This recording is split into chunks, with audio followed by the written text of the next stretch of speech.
and we ain't never got a box again. Well, I already been getting these bets, but now it's time for you to get your just due.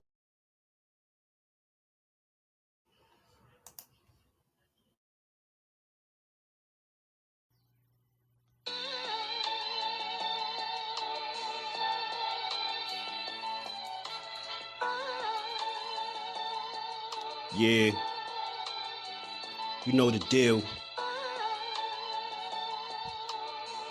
We back again. Yo.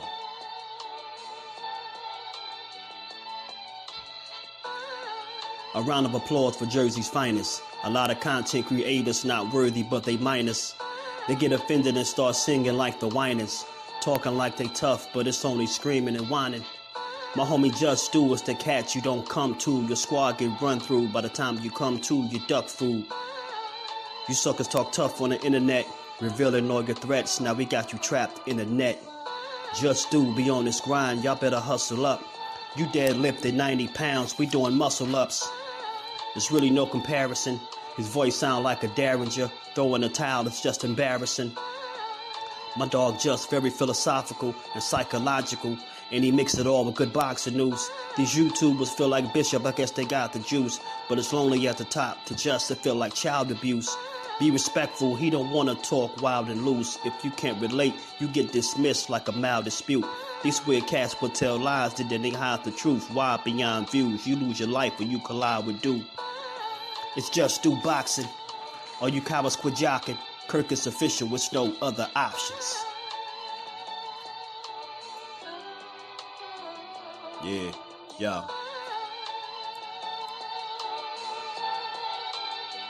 You know the deal. Judah Ben, we in the spot. JusDueBoxing, yeah. And of course, shout out to Mrs. Do, holding the whole family down. Word 'em up, word 'em up.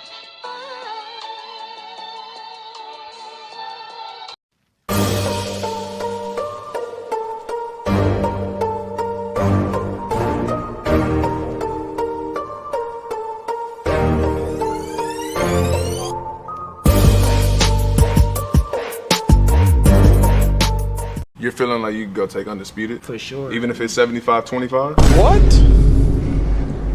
Bro, what are you talking about, man?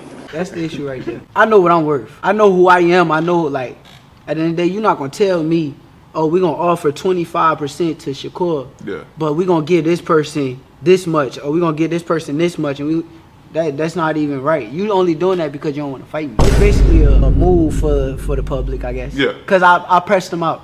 So since I pressed them out, and nobody else pressed them out. Send them some bottles at camp. Nobody else went and pressed them out. I went and pressed them out. So now he trying to be petty and funny by sending me some little chump change.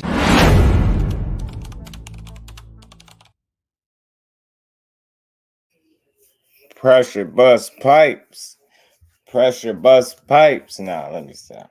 What's good with the fam? How y'all feeling? It's good Wednesday. We back to get boxing. It's JusDueBoxing. Just a little light cook for the day. Boxing has got his little quiet period as we always go through these where not that much is going on, but it's always something going on, right? And it's always a reason for me to get boxing. It's JusDueBoxing. So y'all already know. You catch this on the playback. Sub to the channel, smash the like button, turn them notifications on, and come rock out with the fam. What's good with y'all, man? What is going on? William, old school, my brother. Salute to you, man. Peace and blessings, bro. Hope all is well. Hey, Beezy. What's good, family? How you feeling, bro? Salute to you. Cuzzo, what's good? Ashley's Corner, how you feeling? Appreciate you stopping through. Salute to you, man. What's going on with y'all, man? On this good Wednesday. On this good Wednesday, man. We back again, man. How y'all feeling? How the fam in the building feeling? I'll give it a couple minutes before I even start this cook, but how y'all feeling, man? I tell you, man, people, I tell y'all some people change like the weather, don't they? One thing I realized in this space, people will support you as long as they agree with you. Until they till they on this, till the first time they disagree, and you don't see their ass no more. Sensitive thugs, I need hugs. You know. What's good with the fam though? How y'all feeling on this good old, on this good Wednesday? I seen a couple things to build on, man. One, and y'all know how we do over here. We do conversations, man. So I seen something that Devin Haney said that was a bit surprising, you know what I'm saying, nonetheless. And I know Teofimo ain't his favorite guy or anything like that. But to say he's not a top 5 guy at 140 is interesting nonetheless, and it is worth a conversation. D1, my guy, what's good with it, bro? How you feeling? You already know, cuzzo.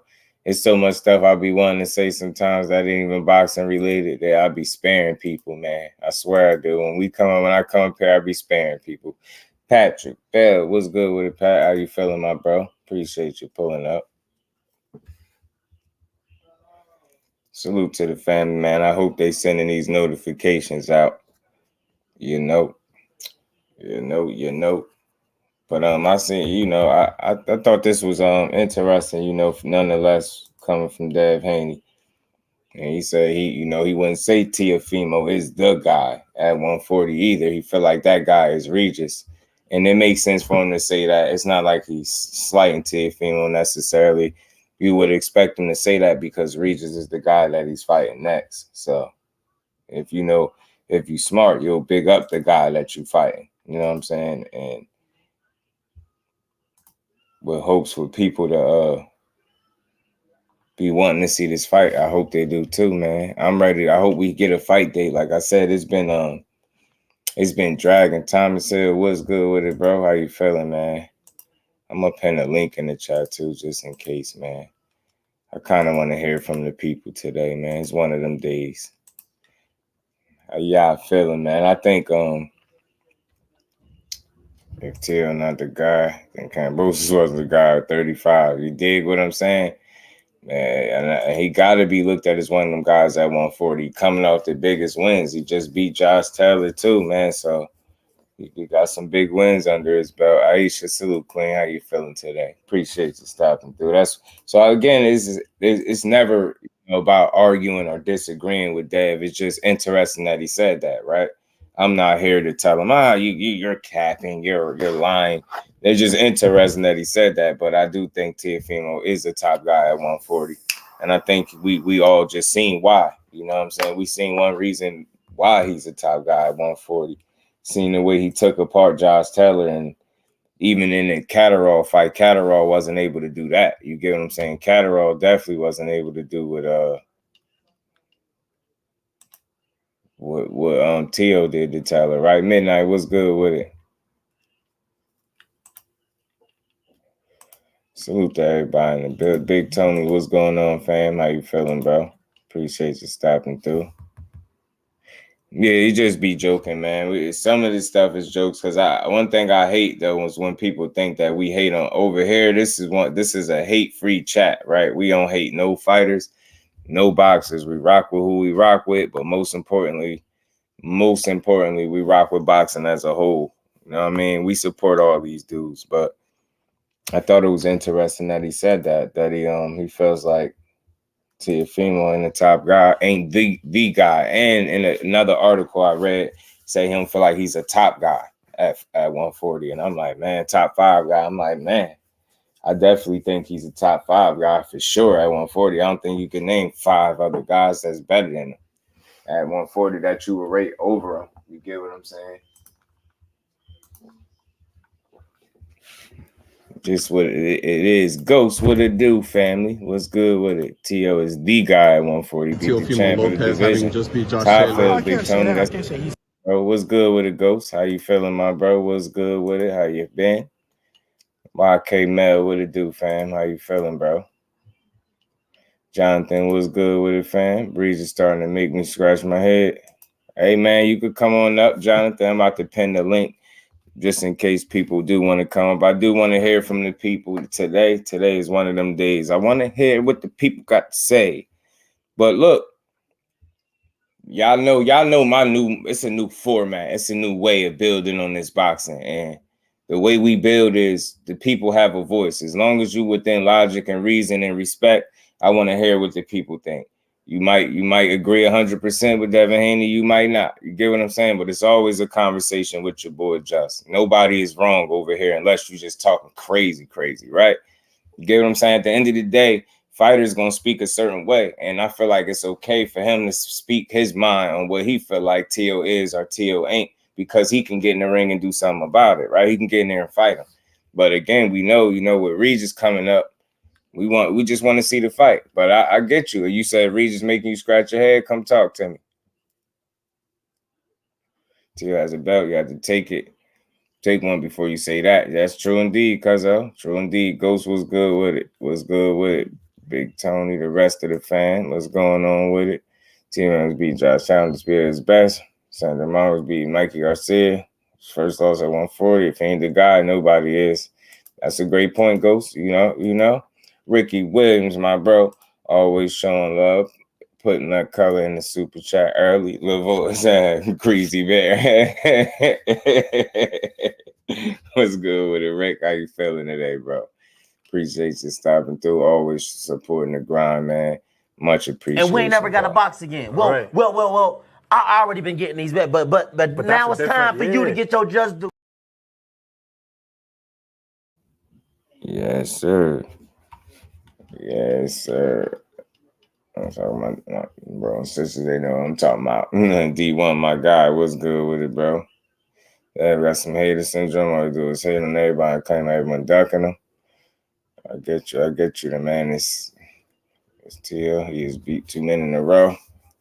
So the guy that haven't beat Styles make fights. Styles always make fights. Peace, Rick. Peace, Brody. Tay, the real queen of MMA combat. How you feeling, queen? Great work earlier.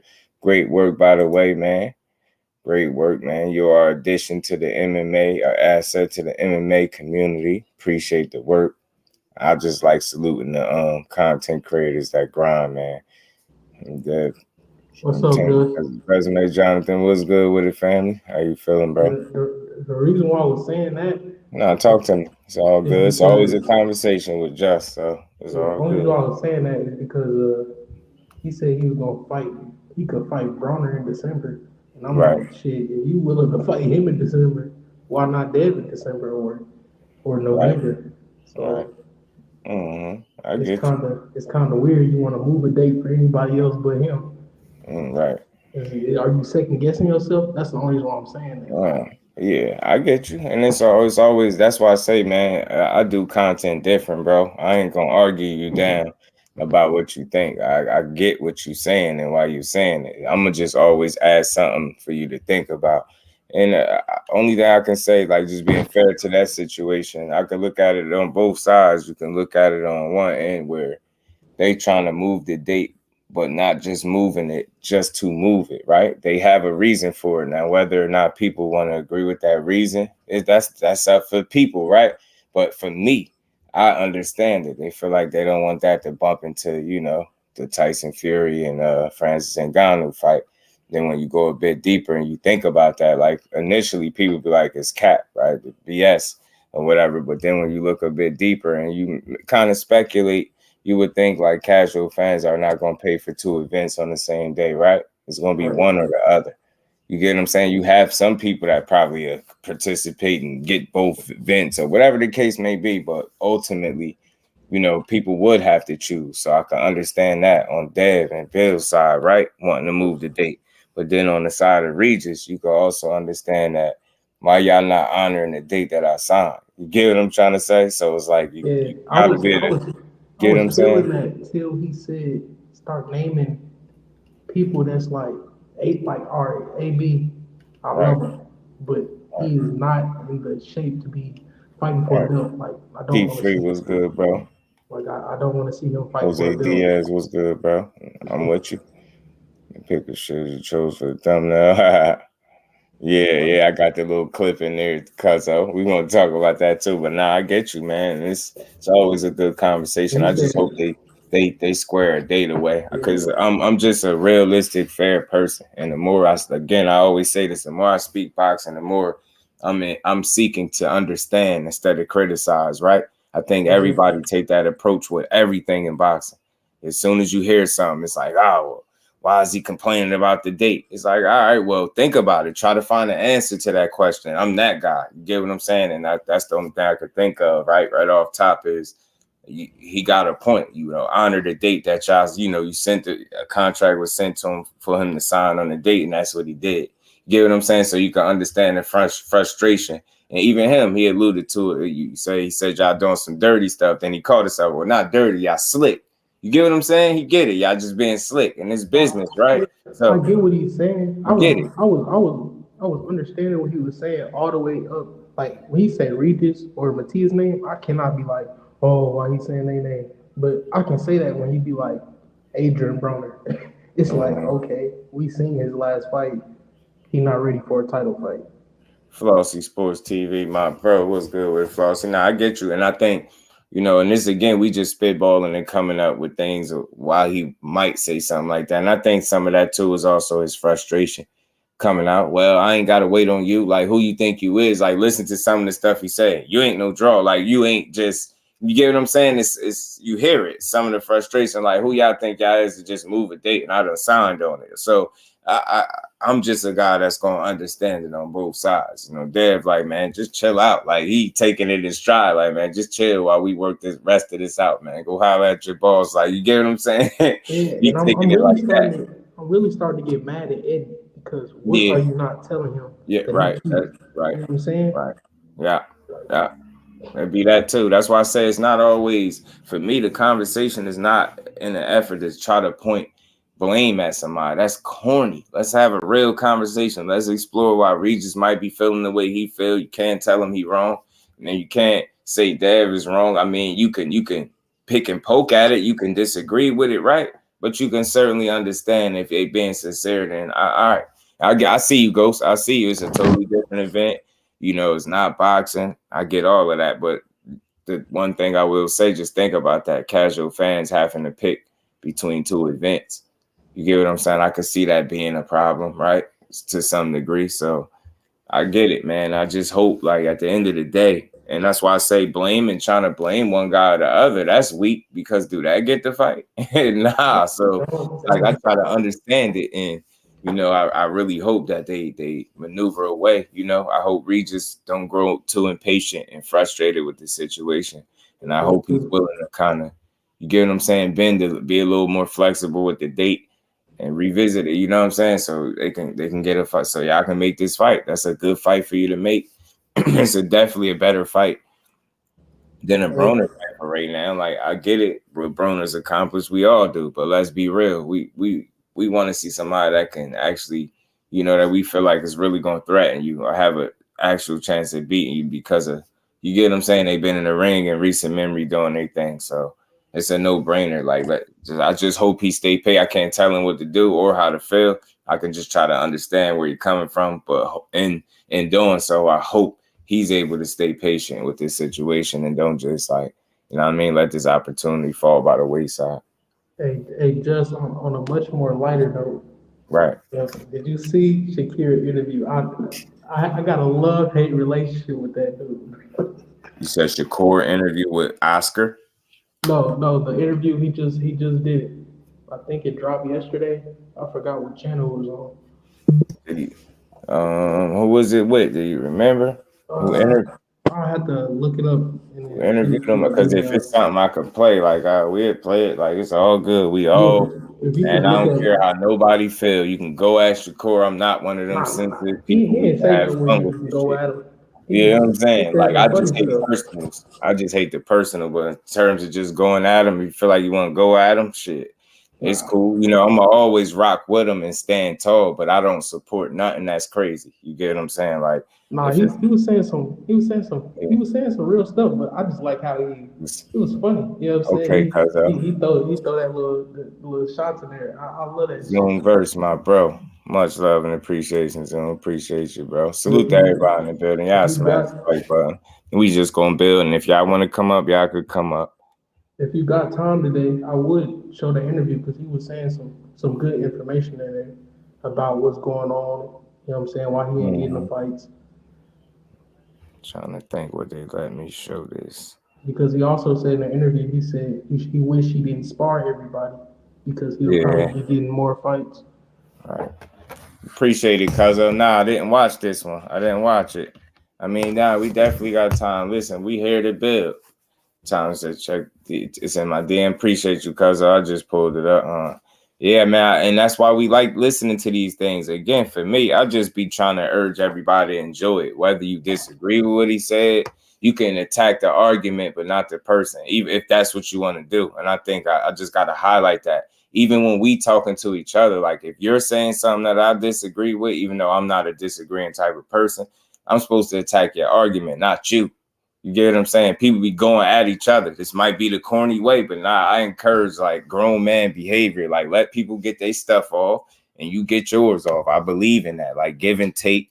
I'm gonna hear you out. I'm gonna tell you what I think. I mean, we're gonna enjoy this shit. We ain't gonna be stressed out listening to this, you know what I mean? We gonna, you know what I mean, take it for what it is. But nah, I didn't catch this. So salute to the fam in the building. We're gonna play some of this, man. I want to definitely hear what he said. I wish I could screen share it, but I don't know how these folks might try to copyright me. Oh, we gonna play it. Why not? Why not? William Old School, salute to my bro. It's also paying. Yes, man. Yeah, y'all welcome to come up and build, man. I'm different, man. I'm a different dude. I like information and perspectives, man. I want to hear what the people think. Like I said, it's easy. I could sit up here for 2-3 hours and talk by myself and tell y'all what I think all day. But I think it's a little more engaging when you allow people to speak their mind as well. So y'all ain't got to just type. If y'all want to come up, y'all can. I'm going to play some of this interview from Shakur. Matter of fact, let me play this real quick clip right here from Devin Haney real quick anyway. Obviously, Regis seems like the first fight, but I feel like the guy in the division is obviously Teofimo Lopez, having just beat Josh Taylor. I can't say that. I can't say he's the guy. You know, he has a ring belt. He's probably as a ring champion as well. Yeah, I mean, he's probably beat. He's probably has the most popular in the 140-pound division, but I think Regis would be that guy. And at 140. Yeah, man. Hopefully we get to see. And again, it was quick. It's a longer clip than that, but that was just the gist of it. Like he's not the guy, but I know a lot of people look at that and be like, man, hey man, what he talking about? This, and that.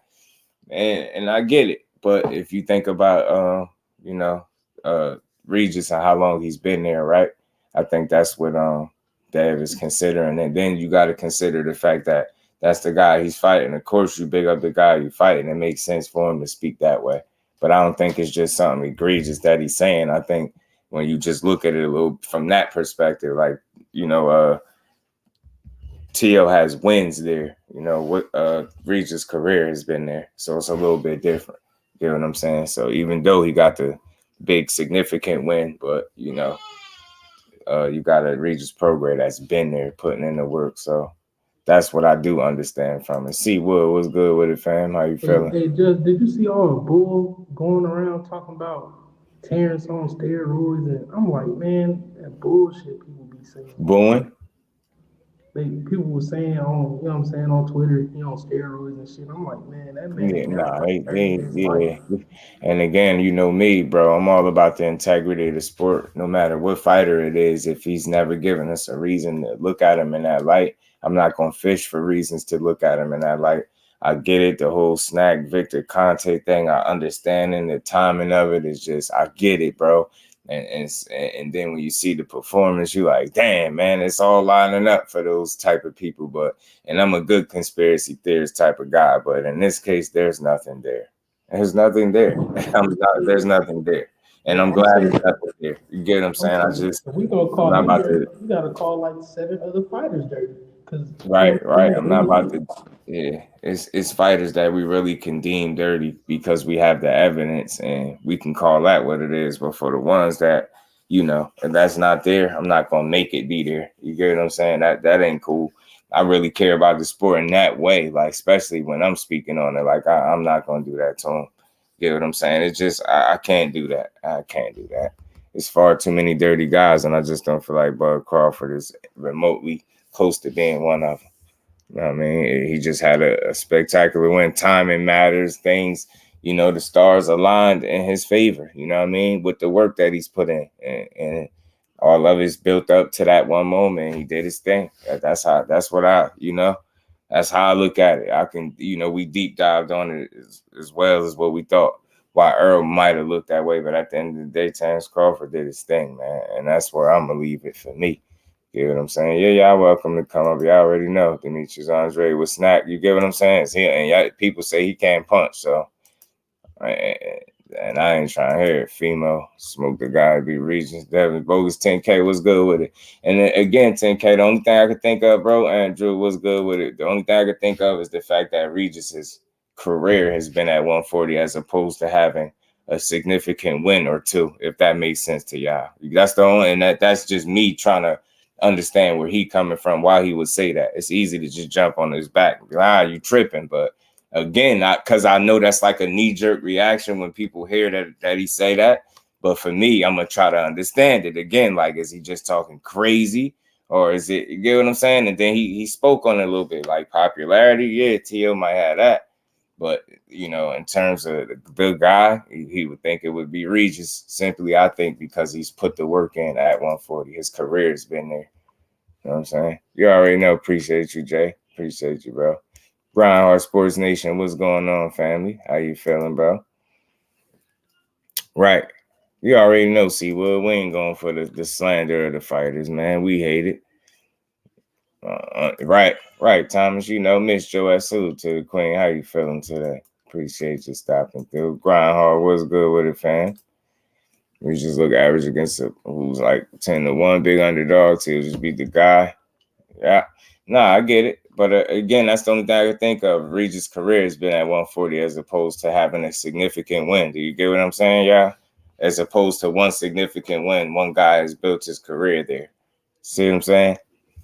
And you could argue, you know, since the loss, he went on a tear up into this his most recent performance, right? So I get it. I get it to a certain degree.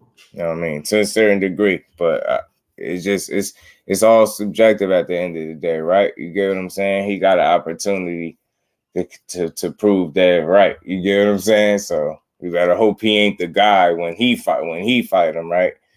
On that night. So if he has a lot of talent, he has to fight each other. It's a few top guys on 140 and two has a WBO. True indeed, cuzzo.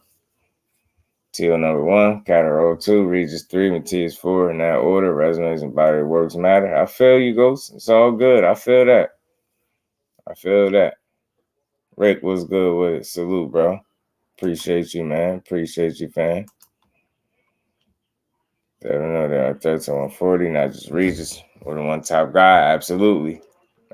So we gonna play, man. And then look, salute to Dev, man. But that's how he feel, and he feel like Regis is the guy. At the end of the day, he's fighting a top guy at 140. That's the most important thing. Pardon me, y'all, because that's all you can never ask for, right? Is to fight top opposition, quality opposition, and that's what Regis is. Regis, to me, has been a quality fighter the entire time he's been in boxing. To me, he's only got one loss. That was a very, very close, competitive loss. You get what I'm saying? He's never gotten a ring, got dog walked by any stretch. So until I see people doing that to Regis, I'm always look at him as the quality, credible opponent that he is. You get what I'm saying? And I can't wait. You know, I truly hope that Regis is patient enough and that situation is able to work itself out. They're able to get a solid date where they both could be happy, satisfied, and go give us a great fight, because that's going to be a fun fight to see. I truly, truly want to see it, and I hope nothing gets in the way of them two young men making this fight, man, because the Regis and Devin Haney fight at 140 is great for boxing. You know what I mean? It'd be fun. So, yeah, giving the last fight of both. You get what I'm saying, Thomas? It's going to be fun to see. I Haney to be reasonable. I need to see Dev. Matias lock horns. I feel that, see? I feel that, bro. That's going to be a tough fight. Speaking of Matias, see, he said Devin Haney ain't got no heart. Say he ain't got no heart and he got a chicken style. You know what I mean? He runs. So he already talking his talk. You know what I mean? Matias about to get stomped on. You think Ydks about to get him? Salute to my bro Zoom Verse, man. Yeah, I go check my brody Zoom Verse out, man. He is grinding. that great gaming content, man. Do your boy a favor, go check my bro out if y'all can. It only take a second. You know what I mean? You can share his tough, no doubt. Facts, he is, man. It's gonna be a good fight. Should be a good fight. Matias shit about to be wild. It is. But yeah, that's what he said. Yeah, Matias hungry, see? He is, bro. And that's what he said. You know, and again, that's just fighter talk. Like, it's fighter talk. Ain't nobody should crucify him for what he's saying. He's just saying what he, you know what I mean? You know what I mean? Pitbull Cruz and his team said fighting Shakur would be like a dog chasing a cat. So they alluded that he'd be running. You get what I'm saying? And Matias saying the same thing about Dev. You know what I'm saying? Say he got a chicken style. Said he ain't got no heart, things like that. And, you know, I don't know if Dev heard it, but he'd be smart to continue to fight how he fight. Ain't nobody trying to hear what Matias talking about. Ain't nobody about to stand there and play Rock'em Sock'em Robots with you, bro. Nobody about to stand there until you can concuss them, bro. Ain't nobody doing that. You know what I'm saying? Called a runner, that just means he can't keep up. That's how I look at it, bro. Like, that's why I say fighters got to be careful when they say dudes run, because I feel like and I'm gonna always say this, y'all know I've always been consistent with this. The same legs that a fighter got to run, you got those same 2 legs to catch him.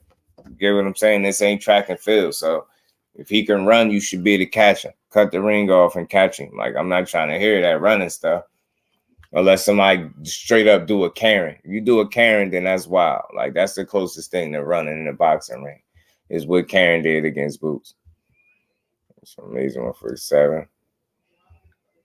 I want to see, man. I'm gonna be checking for that fight for sure, Ghost. For sure. You're able to bust it with your president of the panel. Yes, sir, man. You're gonna come on up. See, you show a complete fight. You got him beating Matias right now. Okay. Should be a fun fight then, Ghost. Should be a fun fight to watch, man. He get Chev. Ain't he undefeated? He's undefeated too, so should be a fun fight. Space necessary to close off the distance too, right? That's what I'm saying. You got to, you get what I'm saying, Thomas? All that running stuff, we ain't trying to hear none of it. Cut that ring off and get to it. He just that come forward stuff might get him in trouble against elite level opposition. D1, you get what I'm saying? He's gonna have to be more creative with his offense, is what I'm saying. Like, we get it that you can grind people out and wear them down and break them down that way, but everybody not gonna be in your wheelhouse for you to work like that. So what are you gonna do when people are not allowing you to be aggressive, be in the pocket? What if they're boxing and moving? You get what I'm saying? Then you're gonna be in trouble. Right, Ghost. Crush, what's good with it, Crush? How you feeling, bro? Quincy, what's good? What it do, family? Dre's Finest, what's good with it, family? Yeah, did. Dre's Finest is in the building. Appreciate you, fam. How you feeling, bro? Salute to Quincy, my guy. Crush as well. Karma, what's going on, Queen? How you feeling? Good afternoon to you. Appreciate you stopping through. Always good to see you in the building. Please come forward. Yeah, that high guard, man. And that's what I'm saying, that's gonna get you hurt in the long game, Ghost, especially at the elite level. You need more than that high guard. You just gotta be more creative with that offense. You get what I'm saying? I mean, that defense as well. Like, you just can't be predictable coming behind that high guard. Like we seen what Navarrete just did to Oscar Valdez for having that same type of mentality coming in with that high guard, man. He got picked apart pretty bad. You get what I'm saying? Throughout the totality of that fight, he was getting picked apart. And that high guard just ain't hitting on nothing. You need more than that, man. You need more than that. Yeah, that's the baby boy, Karma. He in the back acting up. Y'all give me 2 seconds.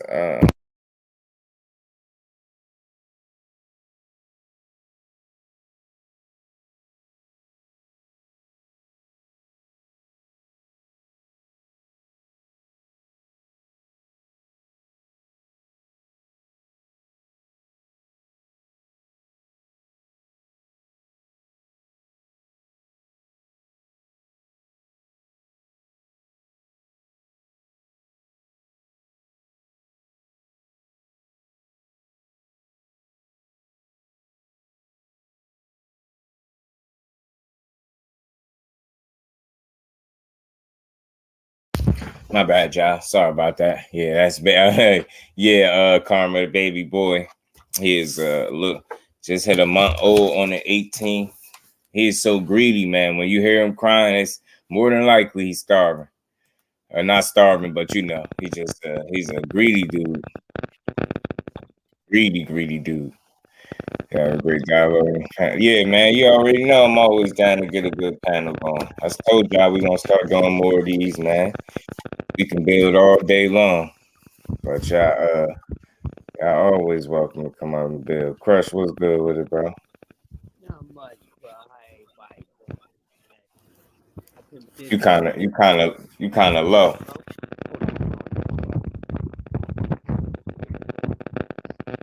Get me down, bro.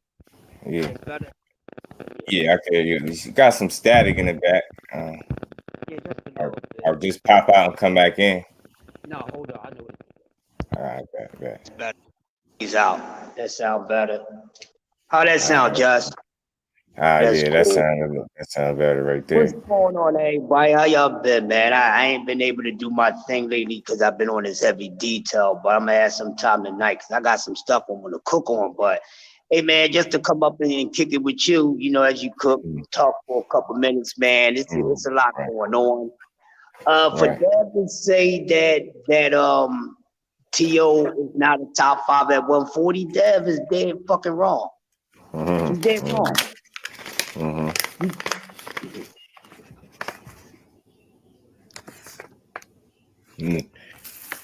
Salute to everybody in the building. Y'all smash that like button, man.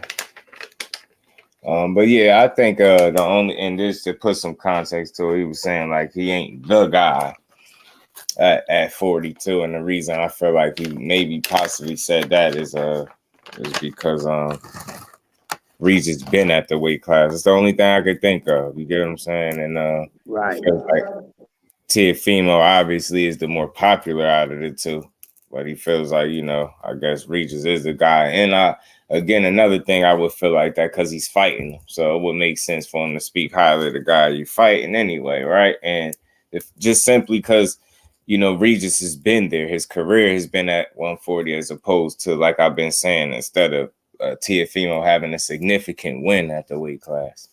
You know what I'm saying? That's the only thing I think would, you know, add some value to what he's saying. To fight 10. I hope this falls apart. Man, you just don't know, bro. I'm tired of that talk, man. I'm tired of everybody. Listen, everybody just need to follow what's going on, just because that's a problem that I've been having, bro. I'm tired of what everybody want to see. Listen, it is what it is. Why we keep talking about something that's not going? Dev is at 140. If y'all ain't bringing up nobody that weighs 140 pounds to fight Dev, you kill all the other talk. We should be past all this fantasy stuff talk. I'm dead serious. I'm just a boxing fan. I'm not even a fan of the I get where you at with it, but I guess for other people that still bring that up and just follow me, because you know I'm always fair. I'm always just open to looking at stuff.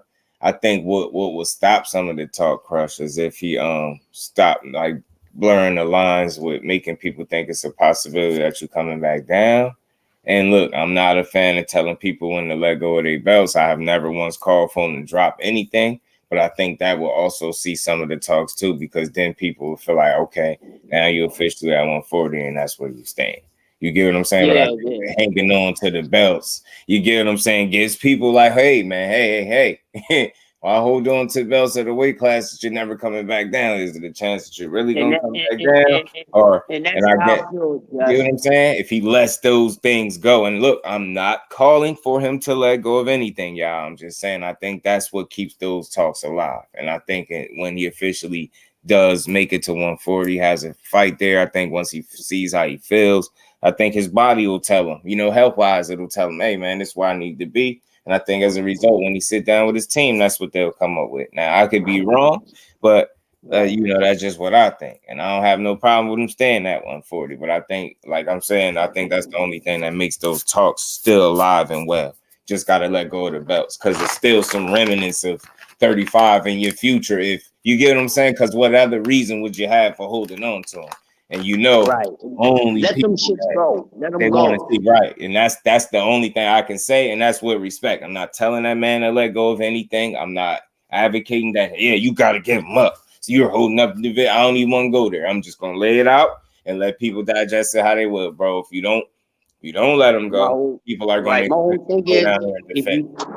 If you're not going to defend them belts, what are you holding on to for? Right. Because this is some, just we talked about Undisputed all the time, and the difference between back in the day to now, these guys was actually defending those titles. Right. I'm saying Mel is the only one that did it. You know what I mean? Everybody else is not defending their title. He's the only undisputed champion that been defending his shit. When Bud not doing it, he going up to 54. You see what I'm saying? And Dev did it once against, I mean with Lomachenko. But other than that, you don't have enough of that in boxing. And then guys want to keep on holding on this shit. No, let some shit go, man. Oh, really, Crush, he got 2 title defenses. One was taking them, right? Getting them all. Right. Then when the second one was a defense, and then you got Loma. So when you look at that for Dev, you got 2 successful title defenses. You get what I'm saying? You have nothing left to really prove down there unless you really want to come back down. That's all I'm saying. So you've carved out a pretty good career for yourself very early. 24 years old, you 30-0, bro. You got 2 title defenses. Don't stop now. You good. Don't stop now. Yeah, right. Don't slow down. Go get that shit at 140. Right. I want to see him do it again. Mm-hmm. Because you got reasons right there.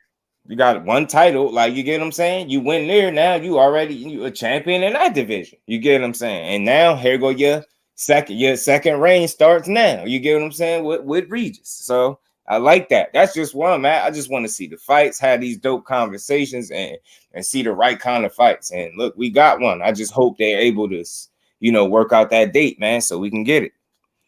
Yeah. But I don't want. I hate when fighters and I peeped it. And I'm gonna talk about it on my joint later because I got something to clear up on the aerospace. Right. And Terrence Crawford, one more curtain shut on that, and I got everybody tonight on that. Ain't nothing wrong with it. It was that type of fight, man. Right. My whole thing is, listen, this is for these fighters, man. They gotta stop. They gotta move when it's time to move, man. Because once these guys go against their biological clock, which a lot of them is doing it's gonna hurt them in the long run. Talk about so when these guys take a loss, I don't want to hear no excuses, none of that shit. Right. And it don't look good on Dev to keep holding on to those belts and say he's gonna go back down to 35 at some point. Let's just say he does it hypothetically speaking. Right. He go back down there. The same thing that happened to Errol Spence with being at 47 too long, wasn't that damn belt. Yeah, part of him being trained caused him to get his ass whipped. That could have been Devin Haney too. 100%. But a blessing for that real quick, he got in there with lesser opposition. But if you stay somewhere too damn long, I don't care who you is, nothing beats your biological clock, boxing fans. I want y'all to understand that. Nothing beats power time, and nothing beats that biological clock. And dudes is gonna keep on going against that biological clock, and they're gonna wind up on the wrong end of the decision that they probably shouldn't have been on. And I ain't gonna want to hear no damn excuses about it. Talk about it. Facts. I don't want to hear no excuses about it. That's real. And, I don't want to hear no excuses. I'm not here to protect no fighter. I'm not protecting no fighter. None. Not your favorite fighter. I don't have a favorite fighter right now. I'm fucking with the sport. It's too much going on, dude. I get it, but you always still have your guy. Because you gonna hold him accountable, so it's okay. Yeah, you know what I mean?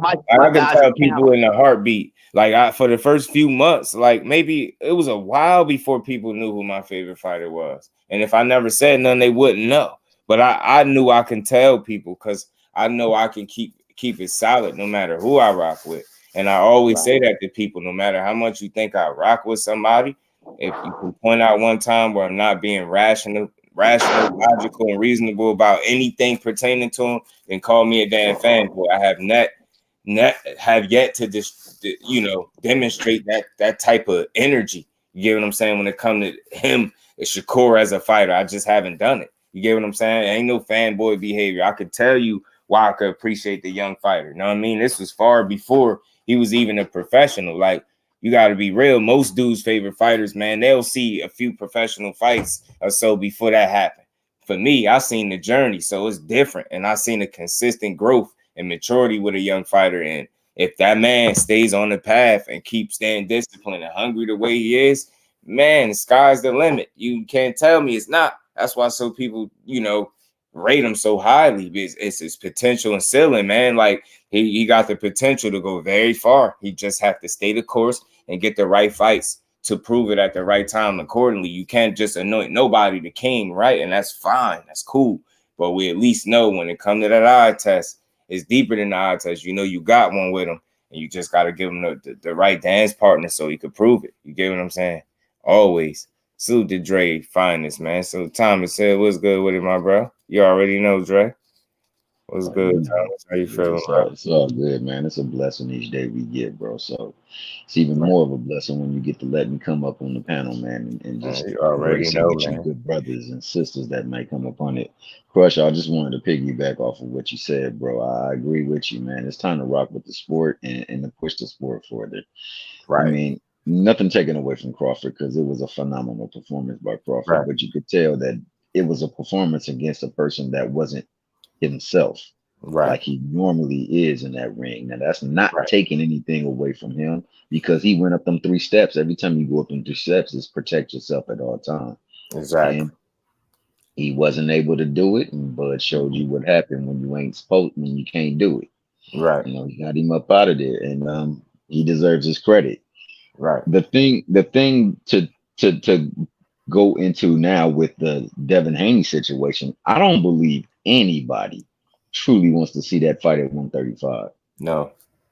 Because that Cambosis thing did enough for me to say, yeah, you don't need to even be fighting at that division no more. Loma was surprising and impressive to stay there for that. You know what I'm saying? Yeah, it was. And that's too. I thought he was done at the Cambosis too. I thought he was done. Yeah, that one right there. Because they let you see him.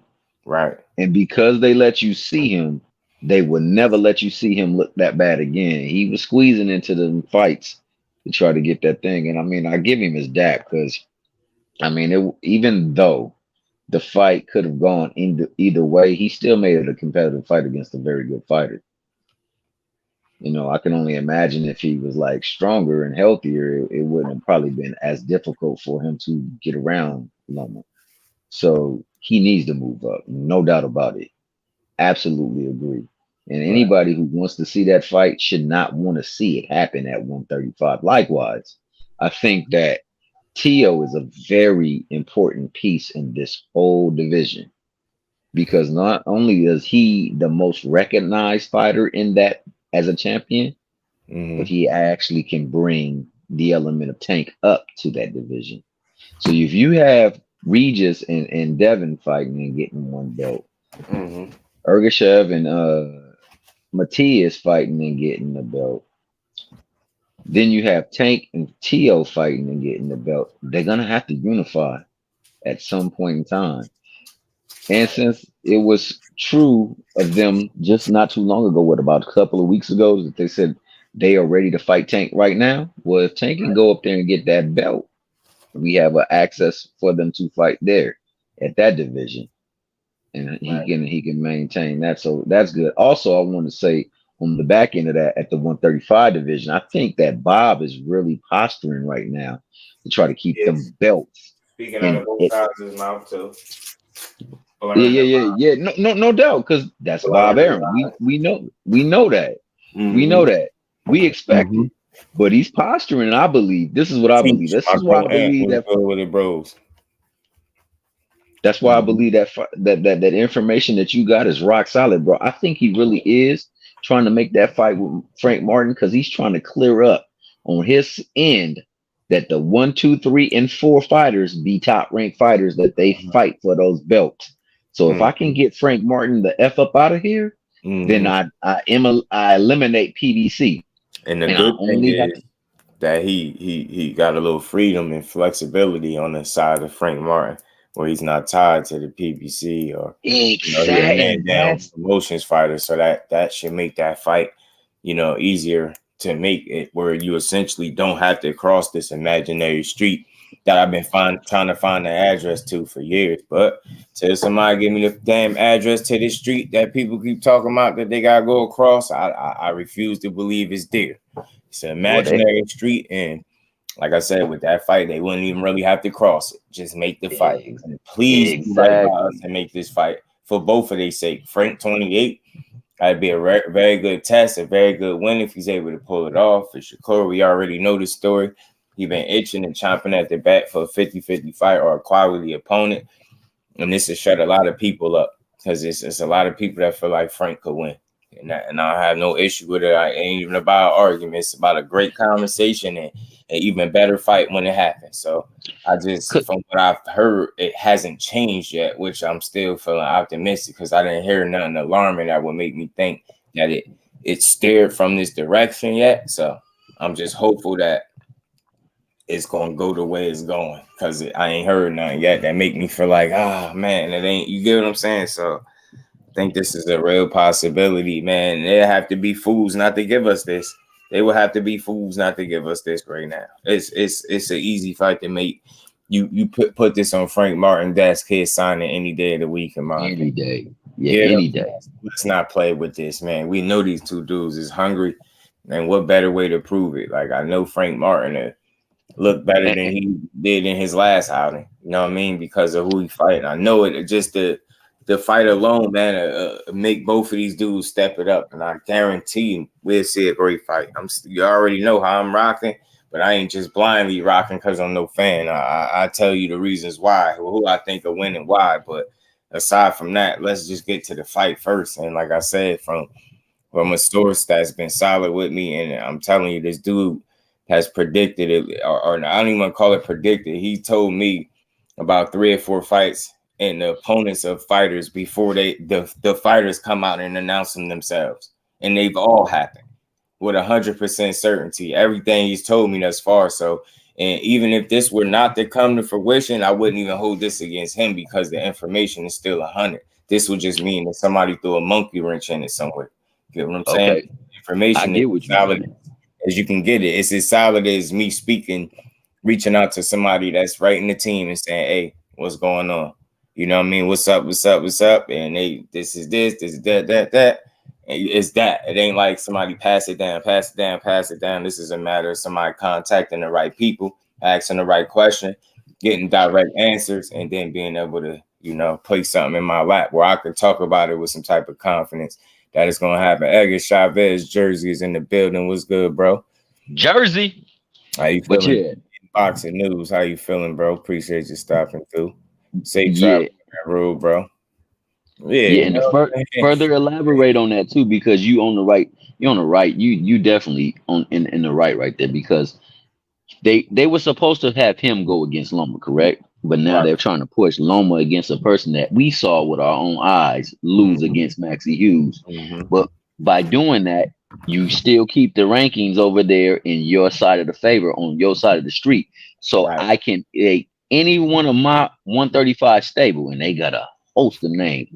So like, if that fight does not happen, then I don't know why, because Frank says he wants to fight. I know Shakur wants to fight. And Bob doesn't have anything that will show him anything to disprove the model that he has in play over there. Because if it's against a big time PBC fighter and it can get Showtime pay-per-view, then we're gonna have issues. You get what I'm saying? We're gonna have, but on like you said, man down promotions. Right. Oh, we got bargaining days. He won't break the bank. It won't go against your model. You will still be able to make it break. Come on. People gonna tune into this fight. Especially if you had it somewhere, I ain't saying have it at the Prudential Center, but I'm just saying when people be talking about ticket sales and shit, the boy do just fine at home. The boy do pretty damn good at home. He's a draw. He's a draw at home. And they show out back to back. And not only, I'm sorry, go ahead, man. I'm sorry. I was just saying back to back fights. I seen the crowds like just packed in there. Ain't no booing going on in the Prudential when that boy get in the ring. Ain't no going they cheering from the time it's time for him to the time he exit. You get what I'm saying? The love is there. People is everywhere. I mean, that last event, I ain't gonna lie, watching him fight Yoshino, I enjoyed that more thoroughly than I thought I was, man. That the atmosphere, the people, the support, that stuff is real, man. Seeing the number of different people that came out to see him fight. You know what I mean? How, you know, the energy just is unmatched. Ain't no energy like that fight energy. Claressa Shields, very I don't know, like patient person, nice, speaking to people for long distance, like taking pictures, multiple pictures, cool as hell, just cool as a fan, and you know, soaking it in, being nice to everybody, and same thing, Franchise Cruz, and you know, seeing the Wallows and a number of other fighters that, you know what I mean? And a lot of y'all dudes short too. A lot of y'all dudes short. Y'all look big on TV. Y'all short in real life. Just do seen it. I seen a lot of y'all dudes. Y'all can fight y'all asses over. A lot of y'all dudes be short as hell. Good thing height don't want to fight. Yeah, short, man. But yeah, I wanted to say also, like, with regards to him selling out at the house, I think it's like a duality mutual relationship there, because I know Top Rank and Keyshawn and them pour into that community so that the community feel the love, and then they come back and return it by showing up and showing out for them. So, and you add Frank Martin to that, you know they gonna be out there in droves. A real opponent. I really hope that fight does get made. If not, I don't really want to speak on it. If not, but if not, there are hitters there for him to fight. Morataya is a great name. That's what I'm saying. Santos is a great name. I was reading if the Frank Martin was not to happen, and they might end up having to explore a possible Raymond Morataya. I thought that was a good fight. The minute I seen Nakatila was done, the first thing popped in my head was, damn, it'd be good to see Shakur fight him. They got a common opponent. You went 12 with him. Get what I'm saying? They said that was an off night. You had an off night, even though you outboxed him every single round, dropped him and everything. You completely outclassed him. This dude popped him off in about 2 rounds, and it just completely obliterated him immediately. So you figure if he's able to do that, then at least, you know, that'd be a competitive fight. Morataya not only can punch, he can box too. So pretty sure he's nice. That is a good opponent. You get what I'm and then saying? You got De Los Santos. So I was like, man, that's the first thing that popped in my head, man. I love to see it, but something tells me that we have to keep building him as well. And I'm starting to get a little fearful for Shakur and Top Rank. I'm starting to feel like it's time for him to lead him, bro. That they're gonna be in the way. Top skate, man. Yeah, I'm starting to think they're gonna do that, and they're gonna get in the way. And then we shouldn't, like, it's very disappointing as a supporter of the sport. Never mind it being a fighter that you rock with heavy. You rock with anyway, just the talent alone, right? He doing what he's supposed to. It shouldn't be this hard for a guy that's that talented to get a fight. To get a meaningful fight when you know he about the action. And the fact that it's taking so long for him to get a quality fight, and then it's allowing fickle fans and ignorant people to question, you know, the credibility of him as a fighter and his intent in the sport. Again, you got people that's saying things like he's fighting nobody, and, you know, 20-0, but who did he fight? He fought 20 nobodies. Like, that's harsh. Even though I know that's not the reality, I feel like fights like Frank Martin start to quiet some of that noise down, and let's get back to the integrity of the sport. Like, you get what I'm saying? And that kind of pushes you to see what it is with him. You get what I'm saying? Because you up until this point, everybody look at Frank Martin as a dog. That's all we've said. He's a damn talented fighter. He give anybody a good go. He's 28 years old. You get what I'm saying? He's ready as he'll ever be. So I feel like fights like that quiet up, you know what I mean? Shuts that up, those little unnecessary echoes. At the same time, it gives us a 50-50 matchup, and boxing continue to deliver. That's something that's worth your money. You get what I'm saying? If you're able to see it. So I just want to see meaningful fights for all these dudes, because it's far too much talent in all these weight classes for us to see anything less. Get what I'm saying? He's not a prospect. Don't move him like one. Respect to which I've done so far, and just think about it. In 20 fights, he's been able to be a 2-division champion, you know, former unified champion. Those are good accolades, good accomplishments for 20 fights. But all right, now it's time to press, and you know he's ready for it. And let's throw him in there in the deep end, and let's see what happened, man. let's see what happens. That's Yeah, one. and then if that fight can't be met, do you know also you got De Los Santos too, who is another Right. quality opponent. Another one. Right. So I Mike, think salute, Brody. Mm-hmm. I think Shakur's next fight is going to be against a great fighter, no matter what. Mm-hmm. But I And really that's believe what I it's the want to Martin see. fight because I believe that they're trying to corner the market on them belts and keep them at top rank. Right. Right. They gotta make it shake for us, man. They gotta give us the people what we need. News can cancel me is always rolling right, ABZ. Always, bro. Tyron does a great job of scouting talent. Damn cheap. Yeah, that's the problem. He starts talking about money too much and not in a good way. Like, bro, these dudes deserve this money, man. Like I said, a lot of people be saying what he don't sell and things like that. And I'm like, bro, what are you basing that off? He's not a pay-per-view fighter, just to be fair. He's never fought on pay-per-view. So he don't have that type of sales history to go off. So, but what you could say, you pay attention to the tickets that he's able to sell and how he does when he does fight. You get what I'm saying? Especially more particularly at home. Just go look at the numbers. Like he has no problem selling out. And I think the last one, I think they said over 10,000 tickets, if I'm not mistaken. And you know that's not the biggest place, but again, you talking about what he can and can't sell, he does just fine. You get what I'm saying? And the people actually show up and show out. And not only that, you get what I'm saying? When you fight on a platform like ESPN, that's free TV. People are able to see you. So that's a good thing. You get what I'm saying? And, you know, his viewership peaking out well over 1 million viewers for the last, 3 to 4 fights. That should tell you that people are watching them. So if you talking about selling and numbers and viewership and things like that, of course, he don't have that pay-per-view sales history, but in terms of selling tickets and doing good at the venues, yeah, he do pretty damn good, especially at home. He do damn good at home. And they show up and show out for him, and it's not a mirage. So it's like, Nah, it ain't a mirage. I'm interested in seeing them because I think you got to think he bring out a certain crowd too. It's nobody does what a Tank does, right? But if you pay attention, if people are paying attention, and I do, mainly because I'm observant, the crowd that he's able to bring out. He's able to bring out the people, but like he tapped into that hip hop crowd as well. Tank got it both. Tank tapped into Hollywood. You get what I'm saying? You got the hip hop crowd, got the actors, the actresses, like he got it all. You get what I'm saying? He got the street vibe, like Tank attract the casual, the diehard. You get what I'm saying? He tapped into many different demographics of people. You get what I'm saying? Whereas Shakur is just making his bones. You get what I'm saying? He's making his bones, and it's never going to be to the level of Tank Davis, right? Because Tank Davis, I think, just does something special. He brings something special to the table. I'm able to say that comfortably because I ain't a hater of nobody in the sport. I just rock with it. So he able to bring a rare, dynamic to the sport of boxing. You know what I'm saying?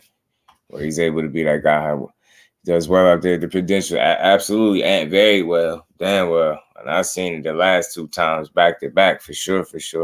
So again, I just like to see the sport doing well, not just him, everybody. You know what I mean? I think it's over for most fighters with age. You know what, D1, to be honest, like for me, like now I know there's probably an age out there, right? Specifically a number, but just for me and my observation, it's all how you able to perform at whatever age you are, right? Some people, we just know some people age differently, right? You know what I mean? Some people 30, when they hit them 30s, it's like they hit a wall. You get what I'm saying? Like, for example, right? Let me see how I could say this, right? How old is Tony Harrison? You get what I'm saying? How old is Tony Harrison? Or better yet, Lomachenko is a little younger than Bud Crawford, right? But they'll tell you Lomachenko, they'll be like, oh, Devin be the old ass Lomachenko. But Bud Crawford is older than him, and nobody dare call him old, right? So I think it's all dependent on the fighter. I think it's like a case-by-case basis. It's all how you able to preserve your body at when you start to get up there in age. And I think I think that's where living a fighter's lifestyle comes into play. And I think it's very important that you live a certain way to preserve your body when you get upwards in them 30s and things like that. Because I noticed that start to be the age where people start to struggle when they start to get them 30s, man. You get what I'm saying? Them early, the mid 30s. You get what I'm saying? Start to get rough. Sometimes the early to mid 30s start to get rough for these dudes. So it all depends on, you know, your lifestyle, I think, and how you preserving your body. It's kind of like how basketball players adjust, the athletic ones, once they're not able to constantly dunk and do things like that, right? It's a certain way that they adjust to the game. You get what I'm saying? That they're forced to adjust. And I think it's the same thing in boxing.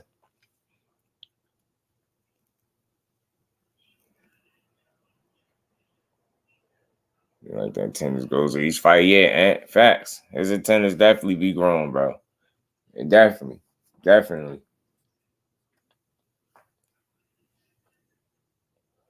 And that's all you want to see just from fight to fight. You want to see people show a genuine interest in that said fighter. And you want to continue to try to grow his profile. And I think one thing that they've shown us with the fighters that he's fought thus far, he's been able to generate a significant amount of interest at home, right? So I think the way you build on that is now you start to step up the level of opposition, right? To continue to build on that interest that people have in seeing this fighter, right? You've seen that he's able to do well at home. You see that people have a genuine interest consistently coming out and supporting him, right? So how do you build off that? Now you up the level of opponent, right? You get what I'm saying? You bring in somebody that's even more credible than the guy from the last time out. You know what I mean? From there, you work on guys that now the people not only that are dangerous, but the people know them as well. So it's ways to continue to build, you know, these young fighters into the stars that their talent will allow them to be.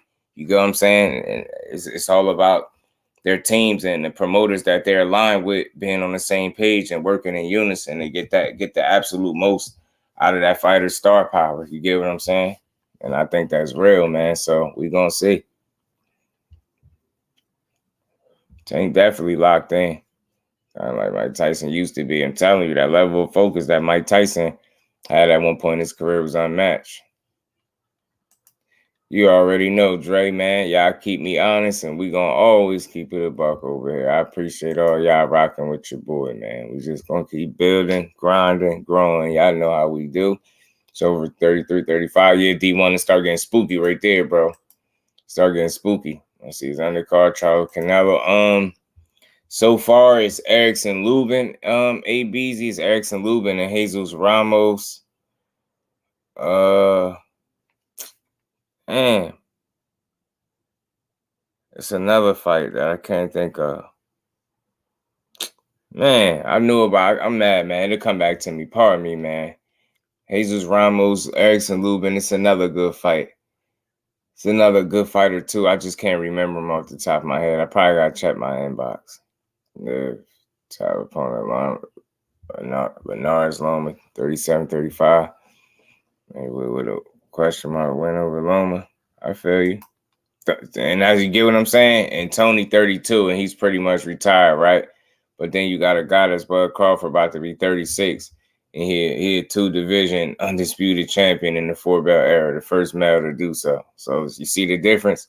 It's just all, and it just think, and I'm not trying to be personal, just think Tony he has an extracurricular activities going on in his life, whereas Bud Crawford don't.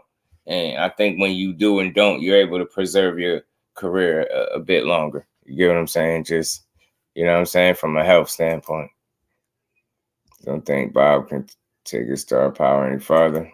You know what it is, Jonathan? It's not that he can't take it any farther. He can't take it any farther with his model and moving him the way he's been moving him. Get what I'm saying, Jonathan? It has to be, for it to be growth within the fighter's star power, it has to be growth within, you know, your plan and your vision that you have for him. Like, you've gotten him a certain, you know what I mean, to a certain level already, right? Now, if you actually intended on expanding on that and growing it and elevating that star, that is Shakur Stevenson, now you have to be willing to move a little bit differently than what you've been moving them thus far. starting with the quality of opponents. Not saying he hasn't fought quality. You know, I argue with anybody that tell me he fought 20 newbodies. You know what I'm saying? But, you know, now you start putting them in there, like I said, with guys that not only are dangerous and good fighters, but are more notable by the people. And you continue to build and put them in there with quality opposition. Ugas and Barrios, that's going to be a fun fight. It's going to be a fun fight. Dante Hall, Boxing Talk. What's good, family? Big Tex, what's good, my bro? How you feeling? Salute to you, Brody. Appreciate you stopping through. Gertz, what's good with it, bro? Appreciate Dre's finest in the building, man. Salute to the real, man. You think he's willing to do that with Black Fighter? And that's the thing, Jonathan. I don't know. That's the part that got me concerned. You get what I'm saying? I'm a little concerned for him in that regard because I just don't know. But I feel like that's going to be the problem. You get what I'm saying? That could potentially be the problem, and I would hate that for him. Salute to Aisha, man, the queen, always supporting the grind in that Cash App. Much love, much appreciation. And we ain't never got a box again. Well, right. well. I already been getting these bets, but now it's time for you to get your just due. Salute to the queen, Aisha, in the Cash App. Appreciate you.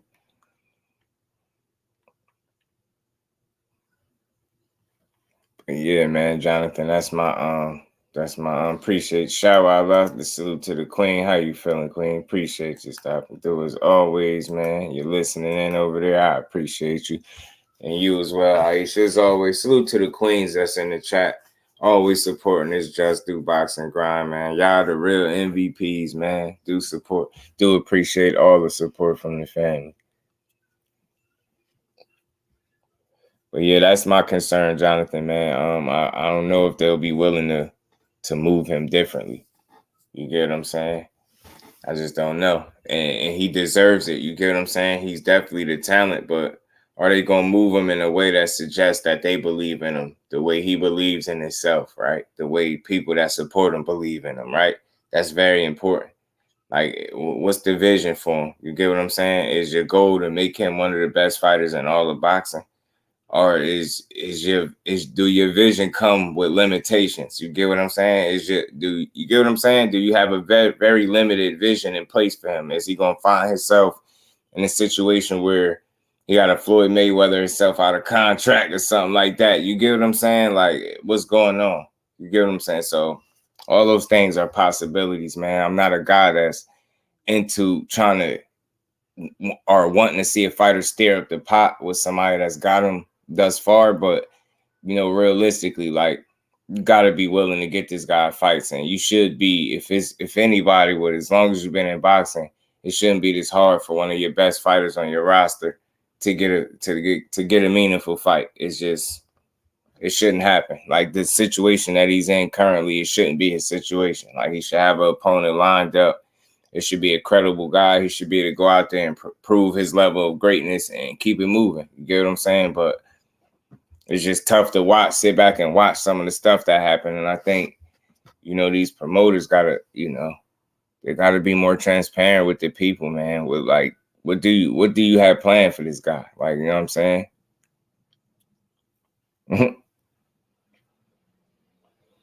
So what's that line from the Django? Yo, I'm telling you, bro. It's crazy, Jonathan. It's wild, bro. It's wild. You just want to see these dudes be great, and you want to see how great each of these guys actually can be, you know, under the right circumstances, given the right fights and opportunities, right? And it ain't like he ain't willing to prove it. I mean, you had to go through the Olympics to prove it for free. Why not prove you be the best while you're an active fighter? You get what I'm saying? Ain't that the whole point? That's the whole point. But yeah, man, speaking of which, man, we're going to get into some of this interview that Cuzzo sent me from that Shakur did with the Second Win podcast. It's this channel called Second Win. Second Win podcast. Yeah, Second Win here. Me and Gio, of course. We pull up to J Press Gym. Pound for pound #1 in the future. We might niggas pull up with that. Yeah, show me, man. Show me. My bad, y'all. We getting to this. I'm gonna play some of this interview. Is AB gonna fight again this year? Or is it still hungover? Yeah, my prayers is always with AB, man. I don't know. I know he keep talking that Regis stuff. That's a dangerous fight for him, I tell you that. But if he can get it, hey, I'll watch it, right? But we'll see what's next for AB. He just got to stay focused, man. He got to stay focused. It's very key. It's pivotal, man. It's important. Supporters. Obviously, as the pod grows, we're going to get better guests. If you could do me a huge favor and hit that like and subscribe button, I really appreciate it. Hopefully you enjoy this episode.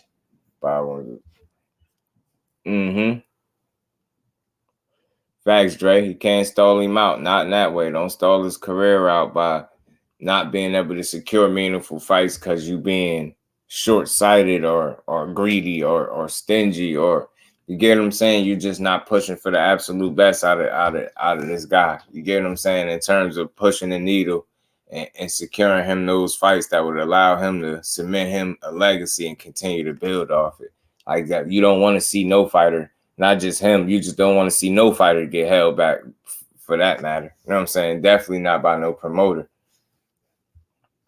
Yes, sir. You see what's going on. Got that Hello Fresh right to the front door. And it's cheaper than grocery.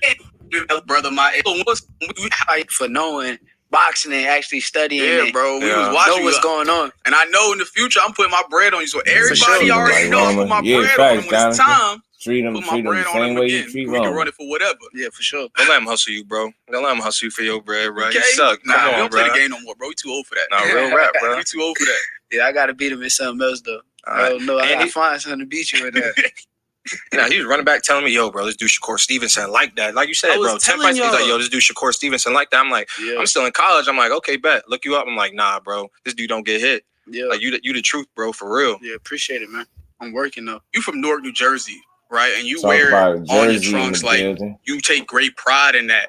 Where, like, how does it feel to be somebody that's, like, someone that the kids can look up to? You know what I'm saying? Like when you go back, you always show love. And you one of the people that everybody really looks to, like when they think of like prideful and being from Newark. Yeah, nah, I it's a different feeling like with them kids, with my city. It's a different feeling just because they made me into like who I am today. So yeah. Every time I'm training, every time I'm running, I'm thinking about my city. I'm thinking about the kids that don't got nothing. Like the kids that don't got nothing, they don't got motivation, but I want to give them motivation. That's why when I fight there, I buy tickets for the kids. I bring a bunch of kids to the fights to make sure that they see me live in person. Like they see somebody that's from where they from, that went through what they went through. It's real. Because I came up from North with 8 other brothers and sisters. I'm the oldest of 9. So talk to them. We all lived in the same house. We all had to like make a way, and I was right there with them. So at the end of the day, I keep them on my mind every time I'm outside. Yeah. And like the kudos to you is like whenever you come back, I always see you do something for the community. Like it's not just like you a star, you a celebrity, and you just forget about them kids. Like you come back, you go to City Hall, like you hang out with the kids. I seen one video of you like sparring with the young boy. I'm like, bro, that's dope because they gonna remember that for the rest of their lives, like, no matter what they do. Yeah. You know, like that makes such a big about impact a young man kids. growing up honestly, in front of you. That really just come from like when I came up, I ain't have nobody to do that for me. Yeah. So like it was people from Newark, but I ain't had nobody right there in front of me. I heard about people like no disrespect to like Shaq. Yeah. Shaq is a great Hall of Fame, but I just never saw him. Yeah. I came up, I ain't had nobody, so now I want to get that to the kids. I want to like show the kids like, okay, I could come right there in front of them, dap them up, play with them, and show them I'm a regular person. Because at the end of the day, when you hear about somebody, you big them up and think that they this big person, but at the end of the day, we all human beings. So I like to show my face and show, you know, the kids that I'm just like them too. And I think that's super important just because like when you hear of, you know, superstar making it out, like you said, those kids, like it's like a myth, like they never see you. But for you, like you show your face, like your handprint is on the community. Yeah. That's so important because you're impacting generations of kids that just want to be like, I want to be the next Shakur Stevenson. For sure. Yeah. That's the main goal at the end of the day. Not even wanting to be a boxer. There's plenty of things that like them kids could do. I just want to show them like I'm somebody who from where y'all from, came up the same way hard, and now I'm doing things with my life, and y'all could be doing the same. So I just want to give them motivation. I respect you for that, bro. Even being from there, you know, like you started boxing when you was 5, right? Yeah. And you dropped out of high school to go pro. Yep. But in between 5, not 18, y'all. 5 years old, not 18. Dropped out of school. 8 brothers and sisters, man. You the oldest. That's a real one, man. Putting that responsibility square on your shoulders, man. So again, he fight for something bigger than him. I'm telling you, he fight for something deeper than him. Yeah, it's bigger than just him. So again, I ain't saying that's the end all be all, but when you got talent and skill like this, and I think you gifted, you God gifted in the way that he is, you get what I'm saying, and you fighting for something bigger than yourself, you selfless like that. I'm telling you, man, you just in a position to be special. You just gotta, you know what I mean? Continue to put the work in, stay focused, make your mark, man. We're finally Mr. Reason, miss weight. Right, man. This is real, man. This is the stuff that you want to hear, man. that time, like that span in between that time, there's probably so much that you dealt with, that you saw so many different chances where you could have went the wrong way. Yeah. What really like made you keep your head on straight? Because Newark's tough. I think it's more so my passion. My passion for boxing. Like, I love boxing. I love the sport of boxing. All I do is sit at home, watch boxing. I study. I'm a student of the game. So my passion kind of made me choose the right thing. Like, I chose what I wanted to do rather than following somebody else. It's like, I want to be great at this so bad, more than I want to do anything else type of thing. When you go to tournaments and because at that point in time, I was an amateur. Yeah. So when you go to tournaments and other people winning, and if you lose, that's like a heartbreaking feeling for me. Like, that's why am I losing? Mm-hmm. I want to win. I want to be the best. I want to be the best person at them tournaments. So my motivation was gym. Damn.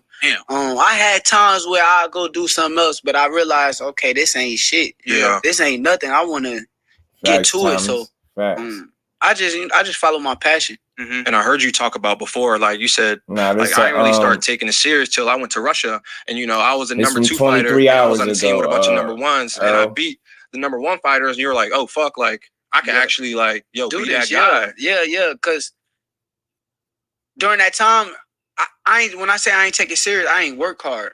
Mm-hmm. I ain't work as hard. I was just talented. So I go in the gym, lollygag, play around. Yeah. Not really working, but my talent take over whenever I go to somewhere else and fight. Mm-hmm. So my instincts, talent is carrying me. But once I went and won, and I was the number 2 guy, I knew, like, okay, shit, let me just start working hard.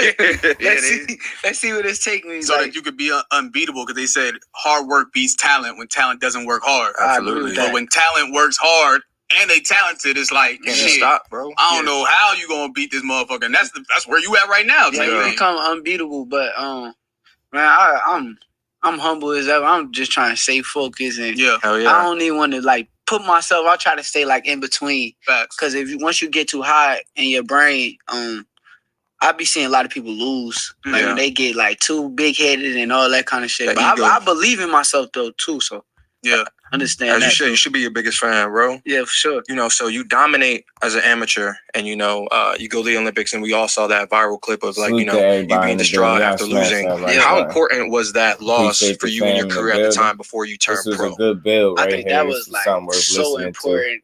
I think that it happened exactly how it's supposed to happen. Yeah. Like, to this day, at first, I used to be so mad about, like, the silver medal. Honestly, like, right now, this is bad for me to say, but I don't know where my silver medal is at. Like, I don't, because I never really cared about it or cared for it. But now I realize, like, okay, everything happened the way that it was supposed to happen. Because now that I'm professional, I don't want to lose. Yeah. Like, I got everything in my soul to work super hard and make sure I come out victorious regardless of whatever the situation is. So, honestly, I think everything happened the way it's supposed to happen with that. Like, you really think, you know, like, it's the same thing with Floyd. Like, Floyd lost, and he's an amateur, and, you know, look how his career turned out. Like, you really think, like, that needed to happen? Or you think, you know, your career still would have went the same? Or you think your mentality would have been different? Honestly, I feel like during that time, during that Olympic time, I think I lost because I was big-headed. Yeah. Like, I believed in my brain that I believed I was untouchable. Mm-hmm. So being that I believed I'm that in my glad he brain, lost when he did. when I fought and I lost, I couldn't believe it. Crushed you. Yeah, it crushed me. So now I know, like, okay, let me not get too big headed. Let me focus and work harder than everybody else to make sure that I come out on top. So during that time, I just felt like I didn't. In my brain, I felt like I was just untouchable. Nobody could stop me. And good, got that reality check. Came with it. I think it's kind of interesting. We talk about it too, just like, you know, being confident in yourself and stuff like that. How do you Andre John gauge to not be so big headed, but keeping your ego in check, but still being confident in yourself without letting those emotions? Working as hard as possible. I think like the hard work is like Sparko was good with it. What gives you that confidence? Like, you can't be confident without working that hard. And I think, like I said, during that Olympic run, I never said this before, I don't feel like I trained as hard as I should have. Yeah. And I believed in my talent too much. There was days where you was like, I could have went a little harder that day. It was a lot of days. It was a lot of I was so big headed where nobody could tell me Andre, shit. So, right, bro. I'm saying this on air, like I definitely should have never been as big headed as I was. And for the younger kids coming up, just learn from my situation. Right. Learn from my situation, because if y'all do, we probably see a bunch of gold medals. Yeah, and you know, the experience from that turned you into a monster. For sure. You know, like you ran through 126, ran through 130, you know, and now you at a division 135 where there's a lot of big names, you know, you, Tank, Loma, Zepeda, like Devin just went up, but he could easily come back down. You know, that's Frank Martin. That's what he said, yeah. Frank Martin, like you, Keyshawn, I know you ain't gonna fight him unless the bag's super right. But it's a lot of bigger names than at 130 and 126. Do you feel like at 135, like this is somewhere that you could become a mega star? At Domino's, you can get more than just amazing, delicious pizza. My bad, y'all. Pardon that ad. Yeah, man, I like that statement. That's why I got that up while he talking, because he said that. I'm not a boxer.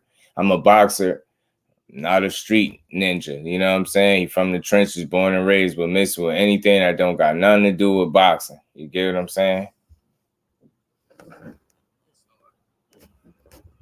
I think, it's a very great chance that I do become a mega star at 135. I'm going to be at 35 for a minute. Like, I'm a real 35 pounder. Yeah. A lot of them dudes that you like naming, half of them ain't really like weight bullies. Yeah, they big as hell, dropping weight. But I'm the person that's, when we fight, like when I meet them, I'm gonna feel better than them just because of the fact that I don't gotta cut as much weight. I'm close to weight right now, type shit. So honestly, I do feel like I'm gonna be one of the biggest stars in the world, and because of the 35 division. It's real hot, so shit. I gotta put the fire out. Man, I can't wait for you to get some smoke. It seemed like them dudes is kind of.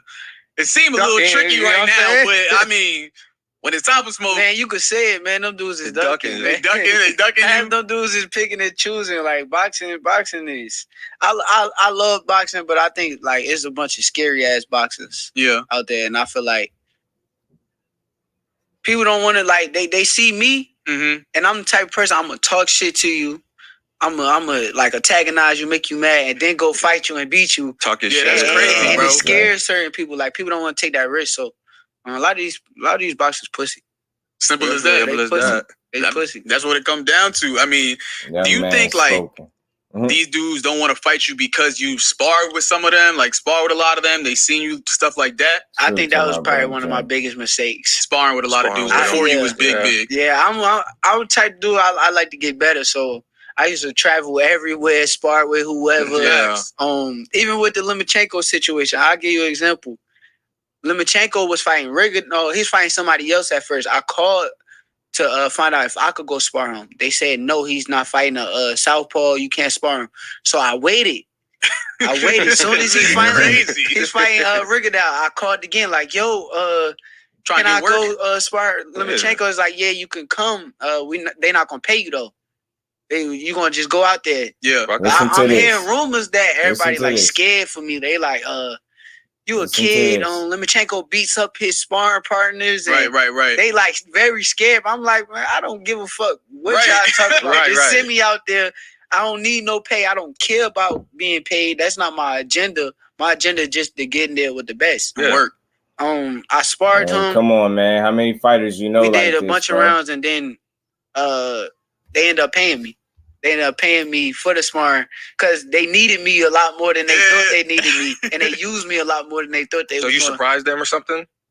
I mean, I ain't gonna speak on sparring. Yeah. But I definitely did what I was supposed to do. So thing, and he respect me as a fighter. So like I said, I think that was probably the problem with this situation because now it's like we can't get him. Yeah, they know his camp know, and it's like, why even risk that? Listen, it's a risk. It's a big risk. The reward is big too, but the belt's right there, vacant. Oh yeah. I don't know what's up with people. I also feel like you're one of the only fighters that continually push themselves out there. Like, I want to fight that guy, that guy, that guy. Yeah. Like, I don't really see anyone else really that I can. Yeah, as far as like calling people out, I feel like you call out everybody. Because I want to fight. I just want to get a fight. So regardless, I'm just getting somebody to sign up, and I want the best available option. Yeah, I don't want like but he said he spoke on that too, though. He spoke on it. He said he showed some frustration towards Bob for sure. Said Bob need to stop protecting Loma, stuff like that. So he do be calling it out.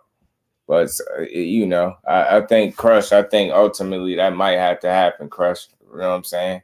I think so. I don't want to call for it now because I ain't into staring the pot and telling people what to do and how to do business. But I'm gonna just say this: if it start getting the push to shove and you start finding out that you really can't get these fights, you're gonna have to look to explore other avenues to get them, is what I'm saying. So if that involves leaving them, then so be it. But I think at the end of the day, I just hope him and his team, the great team that he do got behind him, not talking about Bob, I'm talking about the team he got behind him. Like, long as I think they stayed on the same page and work together, I think he'll always be fine. You get what I'm saying? It shouldn't be this hard for this young man to get smoked. That's all I'm saying. I mean, that's for any fighter that's talented like that. You know what I'm saying? Boy, right. You get what I'm saying? That's what it seemed like, Dre and Crush. That's what it seemed like. Gonna say, he wasn't that good. But what about the fact that I tried to fight 4 or 5 other people and they all saying no? Yeah, exactly. They doing that for a reason. Exactly. Yeah, you got to get your work in too. Right? Exactly. Yeah. It's okay though. Let them feel how they feel. Yeah. It's a matter of time. It'll happen sooner or later. Show them. I'm gonna show the world. So, you recently said, and also you said today, like you feel really good at 135. Right. You lost the belt, not making weight at 130, but I don't really think lack of discipline. I don't really think people understand that weight cut though, how hard it is for boxers. Like how hard is that for you? And, just in general, cutting weight, gaining weight, you feel great now, but that's a hard process. With that fight, I did some BS. I can admit I did some BS. I love it. Self-accountability, y'all. I did like a 5-week camp. I did a real short camp where I wasn't like, I don't know what made me do that. I can't even really think. Like it was just a short camp where it wasn't enough time to get all that like done in the right time. So I think I did some BS. I accept my wrongs and it'll never happen again. Like my entire career. For the rest of my career, I promise I will make weight. I'm gonna be as disciplined as possible and make sure I do everything the right way. Because you said it was more like embarrassing. Yeah, it was embarrassing. It was embarrassing feeling. I ain't never had that feeling before. Simply because he feel like he worth more than that, Quincy. That was my first time That's ever. the only thing I can say. He was like, damn, I'm undisciplined. Like, you was more hard on yourself type of thing. It was my fault though, because I should have started camp a lot sooner. Yeah. That's what it really was. I waited to start camp and all that. Took a toll on you. So it's always been easy for you to make weight. Nah, it's easy as hell. Yeah. Like, right now, I'm trying to like put on weight because I'm a little guy. Like, right. I'm trying to put on some weight. What's like the most crazy thing you heard of somebody cutting weight? Like y'all be doing, bro. I watch videos and y'all be like, damn, not y'all, but like dying. People who do combat sports be damn near dying. Like, yeah, especially the big weight bullies who be like 165. Nah, yeah, they be. Yeah. Like, that's crazy. What is the craziest thing you heard of somebody cutting weight? Nah, I done heard people passed out.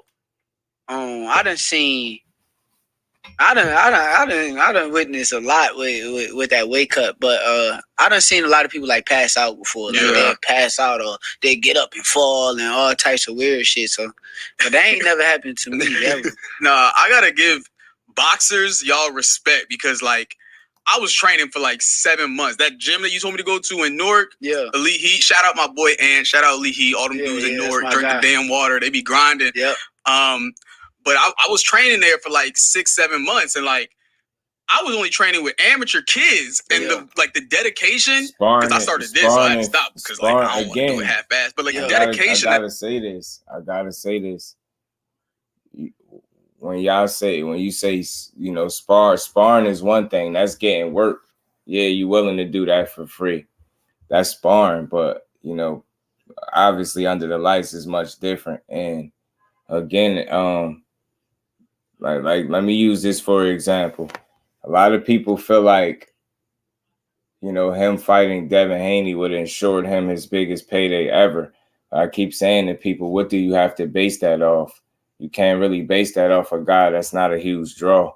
You get what I'm saying? Whereas on the other end, the flip end with him and Loma, Shakur and Loma, it was revealed that would have been Loma's highest payday ever, fighting Shakur. And it's been on record being known that some of his previous opponents have made their biggest paydays fighting him as well. So I think the dynamics in terms of the pay scale is just different when it pertains to the fighters, man. So again, I have no excuse for it other than the fact that it's something that he feels like he's worth more than. And then on top of that, 25%, if y'all really want to be honest, Bob Arum already said it, that had no substance to it. You get what I'm trying to say? So I make no excuses for it, but I just call it the way I see it, right? Like, I think that's the difference, right? You get what I'm saying? People can ensure that fighting Devin Haney for belts would have ensured him all of this crazy money based on what? Because belts ain't revenue. Belts don't mean revenue. So you got to make it make sense. And then when you got a guy that just fought on his pay-per-view and did 150,000, what makes people think that all of a sudden he's some big draw because he has belts? That's no slight or no shade to him, but the belts don't ensure Shakur his biggest payday ever based off what? You get what I'm saying? So I just don't know about that. You get what I'm saying? I just don't know. Yeah, I see you, Jonathan, and he would have got even higher when fighting Shakur for that vacant belt. You get what I'm saying? That's the thing. So I don't have nothing to, you know, I don't argue back and forth about it. It just is what it is, you know what I'm saying? But let's finish playing this. Salute to everybody in the building. You already know. Their last 5 fights, he made the other guys' highest payday. Sure. I mean, look, I don't have that number in front of me, but I do know what I know. I do know that they said Loma would have been made his highest payday ever, and he turned it down. So despite what he made with Loma, with Dev, he would have made his highest with Shakur. So, and that's been the case with his previous opponents as well. So if that's the case with Dev, there's no argument there. I'm not comparing them in that way. I'm just telling you what it is. It don't ensure that he would have made all these millions. And again, you just, if you feel like you worth more than that, then you do what you're supposed to do. You negotiate, and that's what Shakur went to do. You get what I'm saying? So let's move past that because I ain't really. Like, I don't want to do it half-assed, but like the dedication that those kids have, and they're just amateurs, really tells me like the dedication that you guys have to have as pros. Like it's if you haven't been in the ring, like for regular. Just highlight this. I just want to highlight this, right? You know, you would say Devin's hometown is somewhat like Las Vegas or whatever the case may be, right? You know, when he fought Jojo Diaz, they struggled to sell about 3,000 tickets. You know, Shakur don't struggle to sell tickets at home. That's no disrespect. That's no slight. That's no shade. You can look it up. They struggled to sell around 3,000 tickets or so. Shakur argued, I think he sold over 10,000 tickets in his last fight. You get what I'm saying? Against Yoshino. So I just think it's a little different, yo.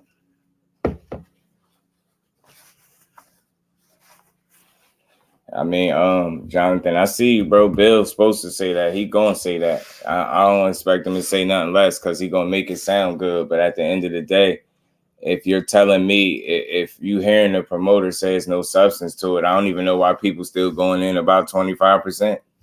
It's nobody's taking something that they feel like they worth, or at least Shakur's not, right? You get what I'm saying? That's that simple. You know what I'm saying? Darius was good with it. Yeah, Bill say, yeah, I just don't, you know, I get it. He said it. Well, he's supposed to say it. You get what I'm saying? He's supposed to say that. And it's in Nevada, or, you know, you figure like Vegas would be his hometown, I'm guessing. Like, and you struggle to sell 3,000 tickets, whereas you talking about a guy at home does just fine. You get what I'm saying? So, I mean, make of it what you will, man. Salute to both of them boys, man. If you haven't been in the ring, like for regular people who haven't been in the ring, it's a different mentality. Like I've seen all different types of camps. I've seen basketball, football, boxing. It's nothing like that shit, bro. But like from what you just said, right?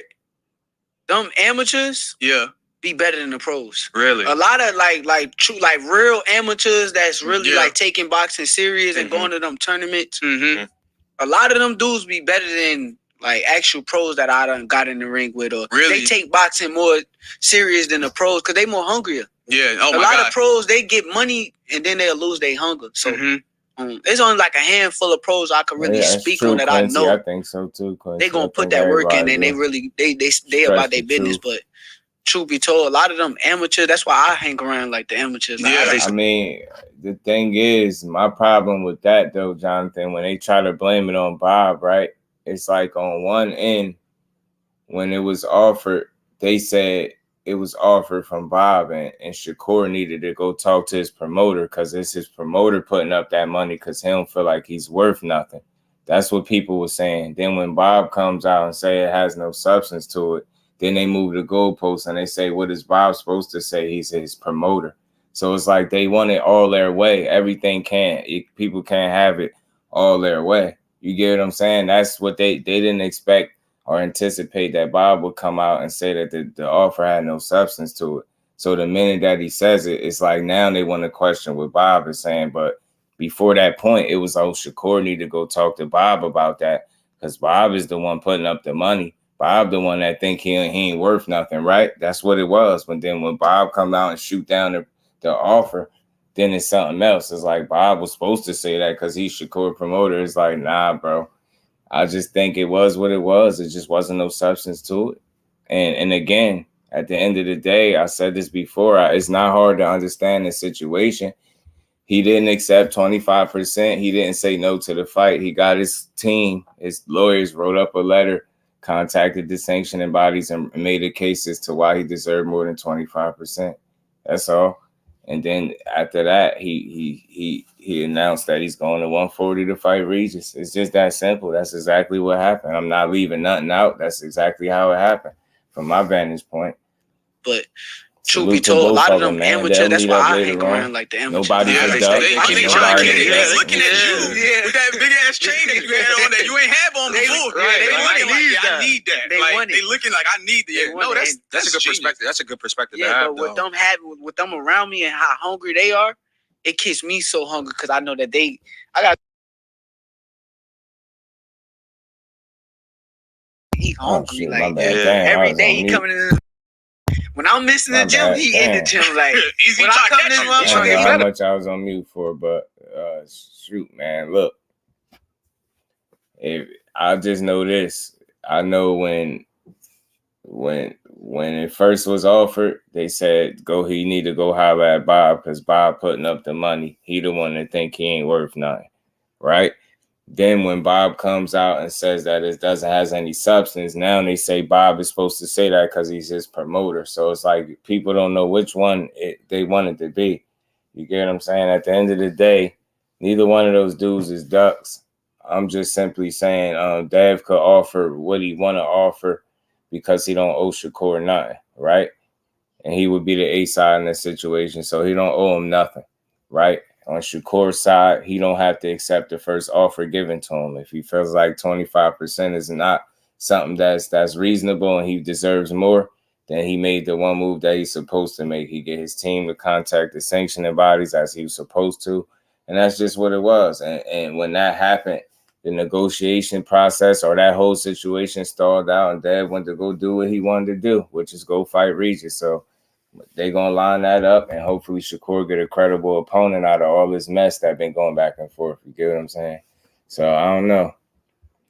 Bob shit. You say Bob be doing Bob shit. Yeah, I'm just telling you, bro. I'm telling you what it is. He talk out of both sides of his neck. So what do you want me to say? Like, he does it. He does do it. I'm going to say that. But in this situation, it's just what it is. To me, it's what it's always been. A smoke screen. It didn't have much substance to it. Like, I don't know why people making such a big deal. It's not really a big deal. That situation is drawn out. It's over with. Like, dudes moved on. Shakur's trying to find the opponent, and we all know it ain't gonna be Devin. So listen, if y'all want to, I don't know what y'all want to be said out of that, but y'all not gonna get me to agree with a man accepting bull BS money because people at home say he should accept it. I just don't care about nobody that says that. I'm gonna always hang my hat there. If you had to go into your job and take less money than what you are getting paid right now, you probably wouldn't work that job anymore. So again, it's like it's nothing to really agree or disagree about. If you want to say that, I don't know what you want to say. I don't know what the end game is for you, but I just know what I seen happen, bro. I know what I seen happen. I know what I seen happen. I seen a guy, not only did he not accept what was being tossed at him, he went about it the right way, and nothing else happened after that. You get what I'm saying? Nothing else happened after that. It was, I'm going to 140 next. That's what I'm saying. The man was playing chess. He made a chess move. To getting his team to write a letter was a chess move. That's what he was supposed. That was smart.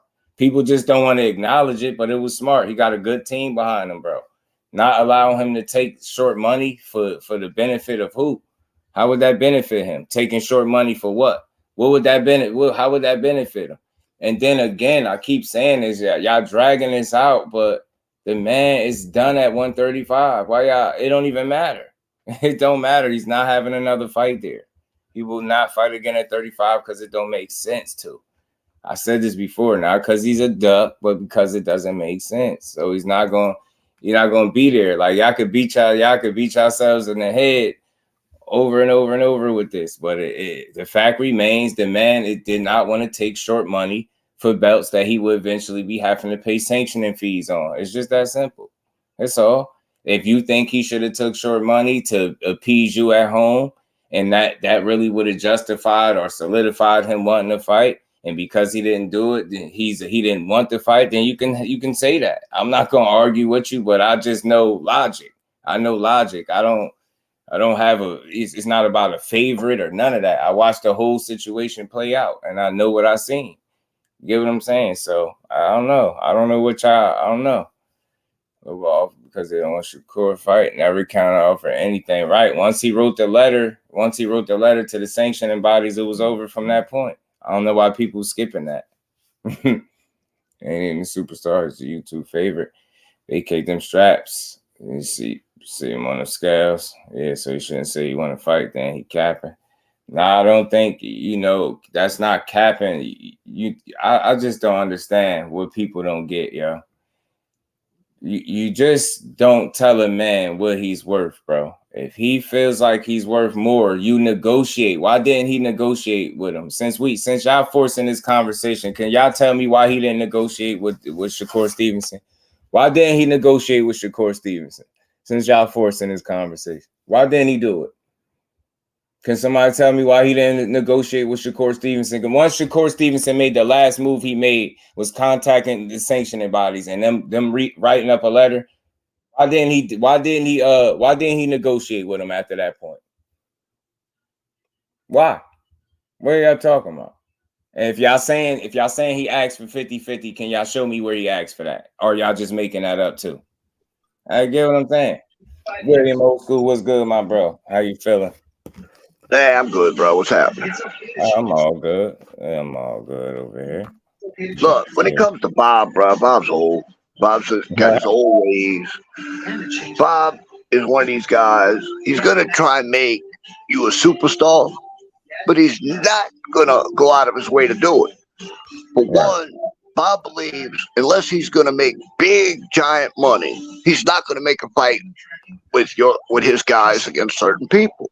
Nope. Because if they're from another promotion, like like PBC or whoever, the Zone, whatever. If Bob's not going to be the guy putting the event on, making the money, he's not doing it. Period. You know, and he's got a habit of doing this shit. As far as Shakur goes, you know, I don't see him fighting Frank Martin. I really don't. I don't think Bob will make that fight because PVC gonna have their hand want to have their hands in it.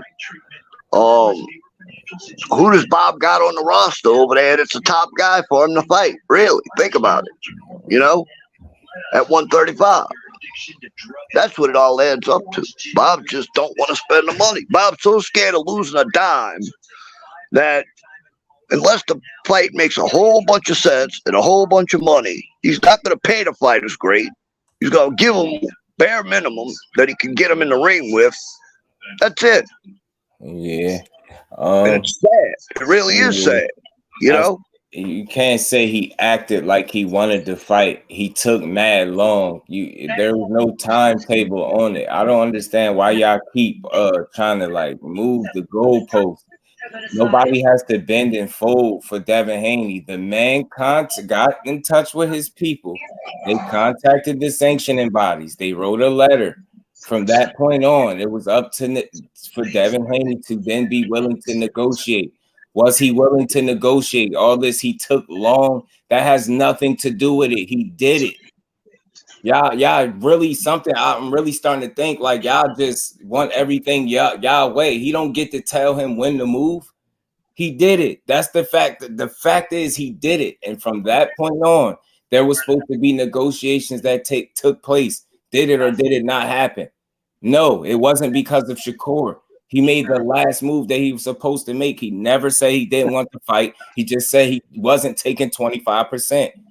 Look, what don't y'all get? Negotiations take place. A fight don't just happen because your fighter said so. He don't got a timetable on when he was supposed to get his people to contact him. He did it in a reasonable time and fashion. They just did not respond. After that, he said he was going to 140. Why are y'all skipping that? It was nothing else that took place. Now y'all move the goalpost some more and say he's asking for 50-50. Where can I find that at? Because the letter didn't even say that. And it don't matter what he asked for. I keep saying this. Why do y'all keep hanging y'all hat on what he asked for? You're not going to go into no negotiation and start low. You're going to start high. So if he asks for 50-50, it doesn't matter. Ultimately, it will be up for the sanctioning bodies to decide the split, not him. But because of Devin Haney announcing that he's going to 140, which I have no problem with, that process was not able to take place. What part don't y'all get?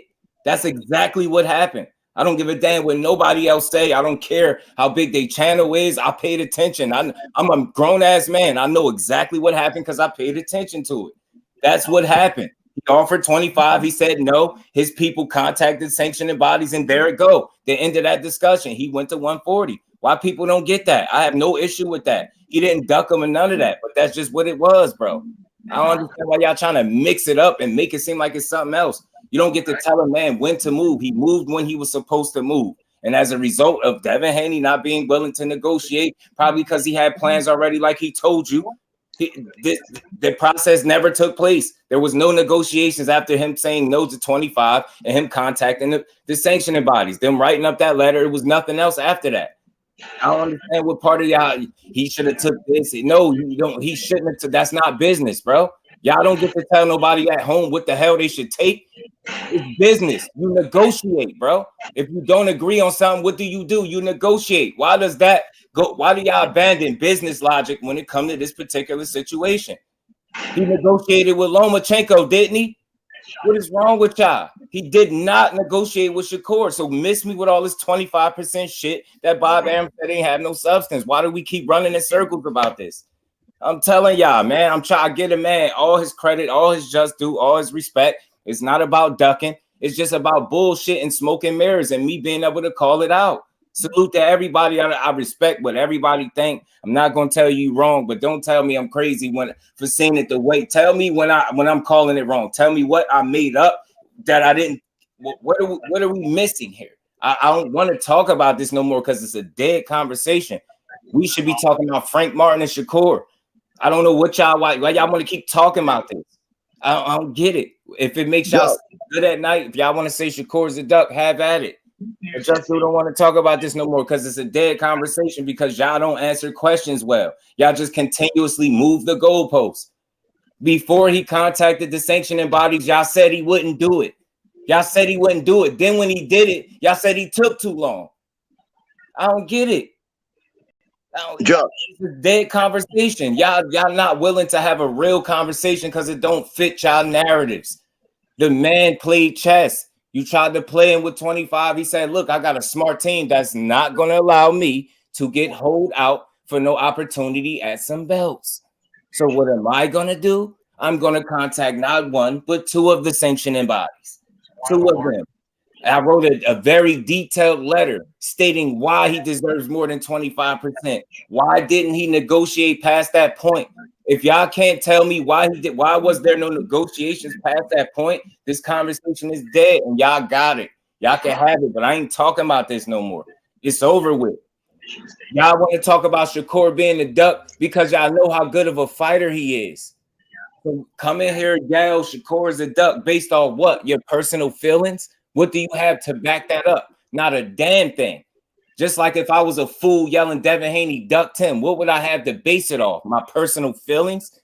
Devin Haney will never duck Shakur Stevenson. Never. But you're not going to come in here and tell me Shakur Stevenson ducked him based off what? Y'all don't have no logic. Your arguments are weak. They're redundant, and you're chasing your own tail at this point. I'm a grown-ass man. I don't care what nobody else says on their channel. Respect to everybody. I respect every content creator. Everybody can have their own opinion. I have mine. I watched this whole situation play out, and you're not going to tell me no differently. Y'all get y'all bluffs called, and then y'all try to make a new argument. Y'all don't even move the goalposts. Y'all relocate the entire fucking stadium. I don't care about this situation. I don't. Who's the better fighter? That's what I want to talk about. I don't give a damn about all this run around. Who's the better fighter? Why didn't want to talk about that? The guy that just gave Devin Haney life and death wants no part of Shakur Stevenson. Since we're talking about it, let's talk about it. The guy that made him question himself in the corner wants no part of Shakur Stevenson. No part on any day of the week. Any day of the week. Since y'all forcing this conversation. I don't give a damn about none of this back and forth. Percentage split, the hell with none of that. Have at it. Who is the better fighter? That's what I want to talk about. Who the better fighter? Who the better fighter? Why is Loma? Why when Loma's being pressed by Shakur, he talking about Devin Haney? Why is it? He don't want nothing to do with Shakur. Why is it? Why do y'all think? Mike Big Boxing, my bro, what's good with it? Y'all forcing this conversation. I love y'all, but y'all forcing it, bro. I love Devin Haney. I'm going to keep supporting him, but y'all forcing it. Who's the better fighter? Let's talk about that. Let's talk about that. The guy that made y'all guy question himself in the corner wants nothing to do with Shakur Stevenson. Nothing. Nothing. Y'all forcing this shit. Stop doing it, man. Who's the better fighter? That's what I want to talk about. Y'all get y'all panties in a bunch because people look at Shakur as a generational talent. I have never seen more people mad at the respect that they give Shakur Stevenson. What do you think that is because of? What do you think? He hasn't had a close fight. And if you want to make it about the opponents not being good, then have at it. But I hope Frank Martin is next and you will get a chance to prove all of that shit y'all talking because I'm sick of it. Y'all can have the duck label. But you're not going to tell me a man that got his people to contact sanctioning bodies is a duck based off what? Your personal feelings? Because you have no evidence. You just yelling that shit out because it makes you sleep good at night. Ain't shit duck about him. That man pressed y'all man, like he said. And what did he do? It's all smoke and mirrors, man. That man did not want to fight him. Not right now. You know how I know? Because he said it. Not because he's a duck. Because he said it, bro. Y'all forcing this conversation. Who the better fighter? Let's talk about that. I don't want to talk about this weird ass shit, this personal stuff. I don't care about hell with percentage. I don't care about their money. None of that. I want to see smoke. Who the better fighter? That's what I want to talk about. Y'all don't want to talk about that. Who the better fighter? I guarantee talk to him, Just. I put this on everything, y'all. I put this on everything. If you don't talk to these niggas, man. KO, what's good, my bro? If Frank Martin is next, the guy that said he'd lose to him, I personally guarantee you that Shakur Stevenson not only beats him, but convincingly beats Frank Martin. I guarantee you that. Then whenever he lines it up with Devin Haney, I will also double down and guarantee all of y'all out there that he not only beats him, but beats him convincingly. That's why y'all rather talk about all this run around, all this nonsense, everything that don't got nothing to do with boxing. And this was within love of the sport. This is no hate of Devin Haney. Don't bring that weird ass energy over here. I stand on what I say. He is the much better fighter. He's gonna prove it. That's why y'all rather talk about all this other shit that don't matter. Percentages, ducks, all this other shit, because that moves us further away from the fight. The fact of the matter is, he don't want nothing to do with him. You tell me another fighter that's out there telling another guy, every time I got in the ring with you, I got the best of you. And the best he could do is allow the fans on YouTube to argue every day for him. That's the best he could do, and offer a weak-ass 25% that Bob Arum said had no substance to it, and y'all still arguing about that? What is wrong with y'all? He is done at 135, and he's definitely done if you think about fighting Shakur there. Stop doing it to yourself. Y'all know who the better fighter is. Knock it off, man. Knock it off. Knock it off. I cannot wait to see it. Y'all forcing this over here, man. I told you I didn't want to talk about this. This man building on something totally different. Y'all bringing this percentage shit back to me. I don't want to talk about that no more. Shakur does. Based off what?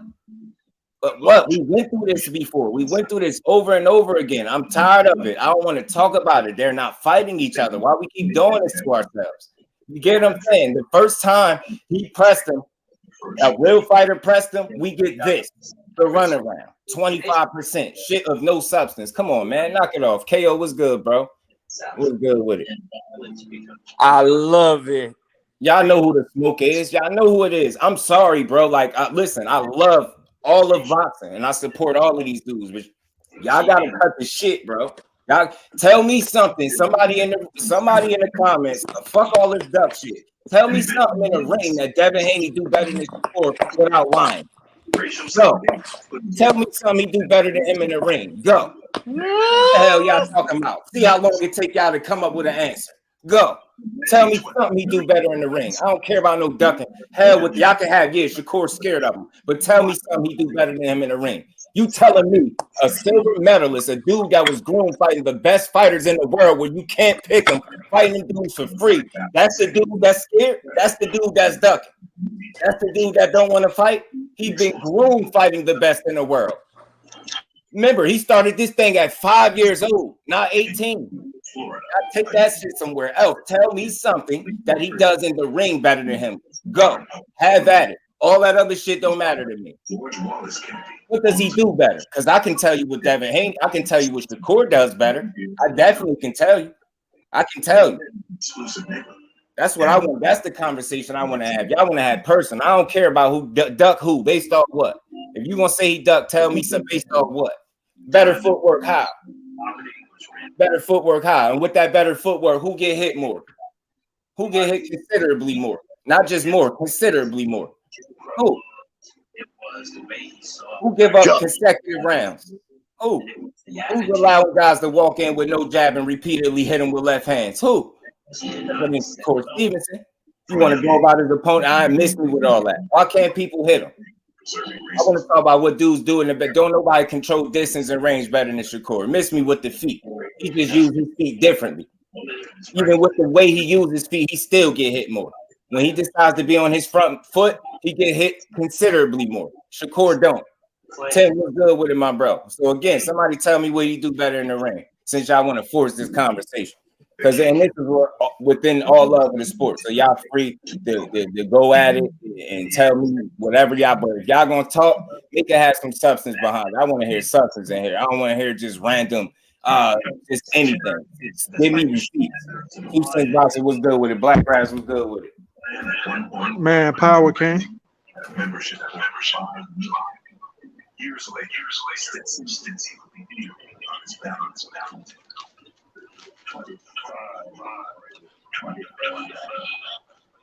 So were you talking about Devin Haney has more better in the ring than Shakur? Is that the topic?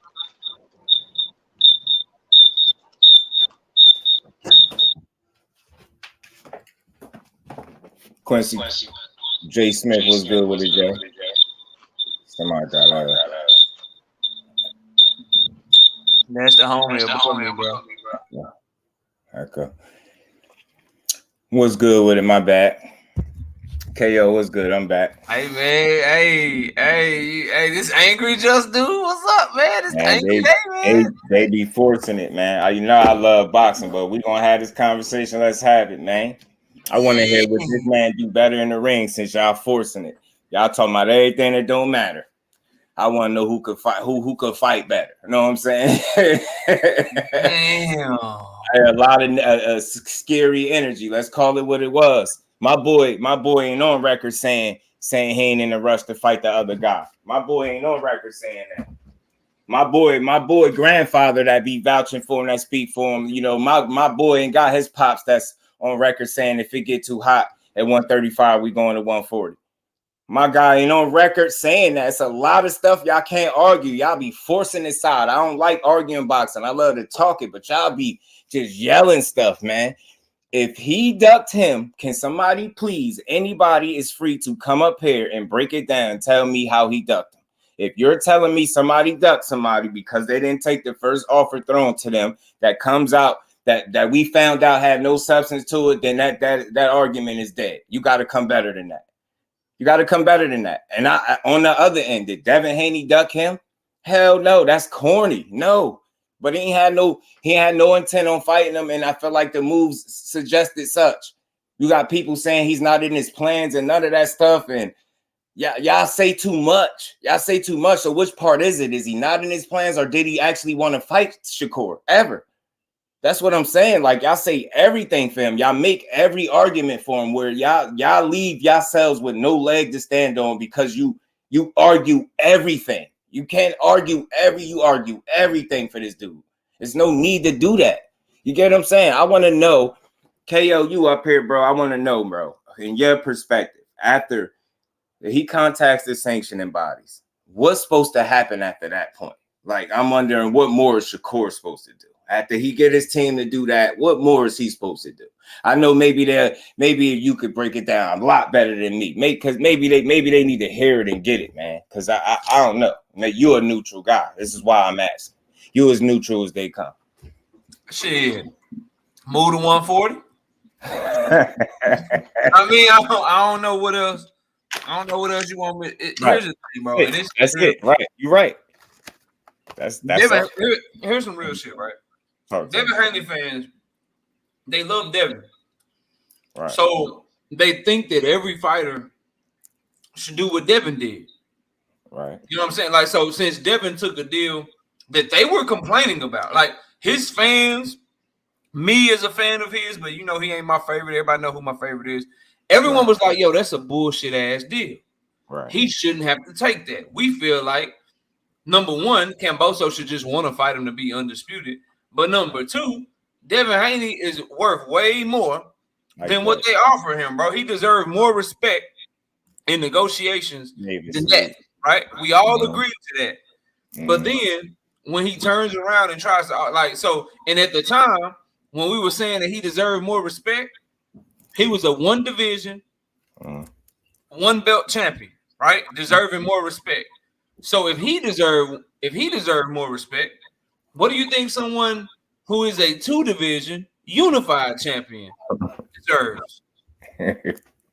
Like Shakur, at the point that the offers came out, right? When you look at when Devin was getting the offer from Cambosos and when Shakur was getting that 25 or whatever from Devin, at the time of their of them being offered, Shakur was a bigger name than Devin. Stand salute. Had accomplished more than Devin. So why should Shakur take that type of deal, bro? Everybody ain't gonna move how y'all. Some people actually care about their money. They care about their worth. They ain't gonna let somebody lowball them and shit. Like it just is what it is, bro. So I felt like if they were serious, they would have negotiated. Like it seemed like shit. They negotiating heavy with Regis right now. That fight still ain't done.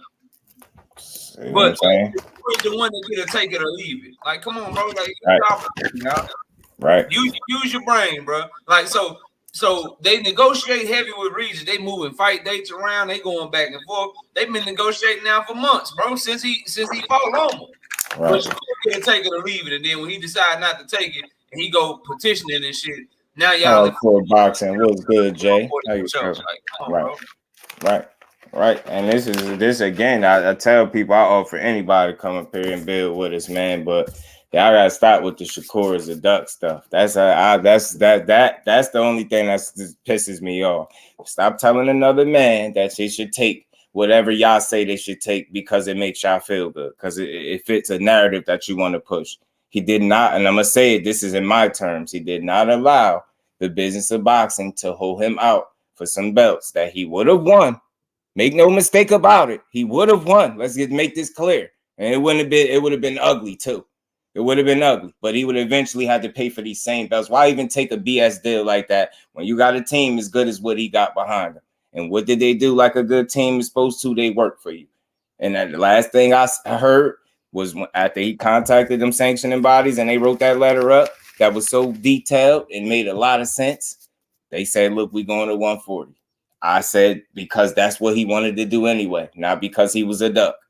But when y'all keep making it seem like the reason that fight didn't happen is because Shakur ducked him, that's what I have an issue with. That's the only issue I have with it. Like, I don't know where y'all get your information from, why y'all just forcing that to be something. I don't know what that is, but don't put a duck jacket on a fighter that's been nothing about the smoke since he been there, bro. Like, again, man, your favorite fighter don't look too ecstatic about getting in the ring with him, bro. He don't look like he in a rush, man. He don't look like he too much in a rush to be fighting him, bro. Me and Shakur, I don't know. Like every other day, so you know, I'm not ducking or dodging nobody, but that's not somebody I'm just in a rush to get in the ring with. Yeah, man, I don't know. Who you say that about? Hold on. Play that again.